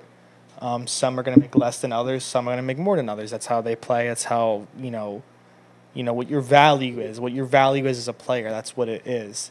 You may overpay, you may underpay. Yeah. It's kind of just how teams value, and you may value yourself as a player a lot more, but a team may not value you as a certain amount. Mm-hmm. You just kind of have to go with it. I mean, at the end of the day, you're still making millions of dollars. Yeah. Compared to, it's not like it's a drastic drop off when it comes to contracts. and how you value yourself if you're like the best player in the position. Like if Nick Claxton thinks he's the best center in the league and wants the more, no, like there's so many better center. Jokic is the best center in the league. Yeah. And So you're saying basically be reasonable based on who you are as a player. Exactly. And I think the front office obviously is going to declare whether you're worth this amount of money or not. Yeah. So that makes sense. But I wanted to ask you, Tyler, how would you define player empowerment or the player empowerment movement? How would you define that before we can Are really you talking about forcing like a move out of a team like Yes. Harden? Okay, so exactly what I'm saying with Harden. It's essentially the player sort of kind of not overthrowing, but kind of taking charge, whether it's the GM with LeBron kind of enforcing moves, stuff like that, whether it's just working with, the GM working with a player. Kind of like when we had KD, it was a partnership. You don't get that without player empowerment. And, the ability to request trades and force trades and stuff like that. It's not really so much of, it's an employer-employee thing, but at the end of the day, it's you work together. You're almost on the same level. Whereas it's like, and even like a non-starter example, like Furkan Korkmaz requested a trade from Philadelphia and he barely plays. Yeah. So you're kind of seeing that. Yeah. And it's good sometimes because players get better opportunities, i.e. Bones Highland. He wasn't getting the minutes with Denver. He wanted to go to the Clippers and Denver did that. They found him a place where he could play. So to me, I think player empowerment is so important with regards to the now with the NBA because the league is so loaded with revenue and the TV deal that's about to happen. Players are going to get mega contracts, and I think with players kind of dictating things for themselves, I think it essentially makes it easier for the teams to kind of make moves. If you're forcing their hand, they have to quickly kind of do something because like James Harden when he requested out here. If we didn't trade him, he was just going to walk to Philly for nothing, especially under this new CBA. Teams need to now get dollars on the penny or get pennies on the dollar, whatever that phrase goes, and not, you're barely going to see Jalen Brunson situations happen again. We'll probably see it happen to Jimmy Butler next year, but you're not really going to see all-stars or superstars go for nothing anymore. They're always going to be trades. I will say we're not an NFL podcast, but once the offseason comes around, you see a lot of stars that are up for contracts sit out because they haven't gotten their contract extension or paid a certain amount. We're seeing it this year with CD Lamb. Yeah, we saw it with James Harden. Brandon Ayuk. Yeah. We saw it with Ben Simmons. Yeah, I think the NFL every year we see prominent guys sit out. Training camp, mandatory mini camp, they get fines. They don't care. They have the money to pay for it. Right. But they want their money and gonna like Ayuk is a big thing this year with the offseason. Same thing with CD. Sign him. Sorry, I'm a Niners fan. Sign Brandon. Yeah, we see a lot of guys sit out. I know T. Higgins wasn't going to sign his franchise tag until he got traded, but now he signed it in Cincinnati because they didn't want to trade him. Exactly. So the front office won that battle there. Got to play hardball sometimes. I don't think CD and Ayuk are going to win their battle. They're going to win their battles. They're going to get their contracts. Yeah. But it takes a lot. They sit out. Until they're making their stance, as we were talking, about that they're putting themselves first. I mean, CD and Ayuk are the two best at their premium positions, so they deserve what they're going to get paid. But we're now getting into NFL talk. Let's get into NBA This talk. leads into my follow-up question. Yeah. It was regarding player empowerment. What are your thoughts on teams trading their stars to their preferred destinations? Because I'll give you some context. We've seen it a few times. I'll give you just the Nets example because you got both right there. Harden wanted Philadelphia. The Nets traded him to Philadelphia. KD wanted Phoenix. The Nets traded him to Phoenix. Kyrie wanted LA. The Nets shipped him off to Dallas. I will say, with the NBA, agents have multiple players under their belts, and if you want to sign a player that agent represents, and say let's give the Nets and perfect example, they traded KD to his preferred destination in Mikal. Say if that agent has a player that you want to sign down the line, or if you have, and you made it difficult with them on a trade, it's not going to work out with that agent again. Right. Their relationship's kind of severed. So I think you want to work with your player and that specific agent because of how many people you guys know around the NBA that represent certain multiple players that you have on your team right now currently that you may want to go out and get in a free agency or trade later on. Right. So I think keeping the relationship professional with your guys to trade with Mikal and KD, it makes it easier and it doesn't sour the relationship. more than it already has. Before you get into yours, the Pistons are keeping their pick, and they just selected Ron Holland. Yeah, that's a major reach. So even if we traded up to 9, we're getting him anyways. But what are your thoughts on that whole thing? Can you repeat the question? Yeah, so what are your thoughts on organizations and franchises sending their players to their preferred destinations? I mean, what's the problem with that? Well, because what if the preferred destination isn't the best offer? What if, like for example, the Nets offer from the Pelicans for Kevin Durant was significantly better than the Phoenix offer. Okay. But KD wanted Phoenix, and the Nets sent him to Phoenix. I mean, if KD wants to go to Phoenix, what's wrong? I mean, that's that's respectable if you ask me. Right. KD wants to go to Phoenix, and the Nets send him to Phoenix. Yeah. Respect. Right? Yeah. What would you say? It really depends. I think it depends on the relationship because it's clear Joe Tsai loved KD but didn't like Kyrie. That's why he didn't send him to LA. But I think optics are so important in just life nowadays that, if you send me to my preferred destination, I won't shit talk you. Or I'll be respectful. I'll be grateful. I'll say that Brooklyn's the place to go, for example. And that hasn't happened a lot of the times with our organization. We've had players shit talk us, and it is what it is. But I think at the end of the day, you got to find that balance between the NBA being a business and treating your employees with the respect they deserve. Because sometimes the preferred destination is a shit offer. Let's say Kevin Durant wanted to go to Phoenix. They didn't have the pick. They wanted to go to the Lakers. They don't have the picks. So it wouldn't have been smart. Right. At least Dallas gave us the best offer for Kyrie. And even then the Clippers gave a better offer than the Lakers did. But Joe Tsai was very, very petty, very stern on not sending him to the Lakers. I think it really comes down to that. But I do think trying to find a workaround with that is good in essence because you want to establish that there's no toxicity and there's no bad blood. Yeah, and it's not just like bad blood between you and that player.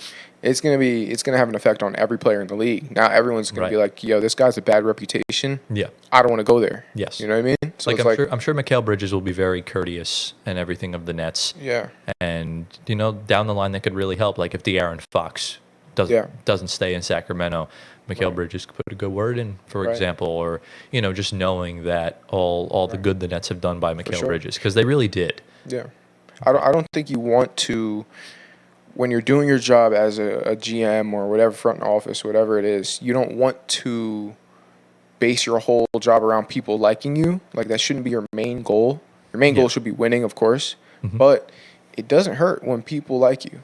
I'll tell you that. When people like you, your job becomes a whole lot easier and a whole lot more rewarding. Exactly. So, yeah. I think this was a pretty solid question. I just think like we it. agreed.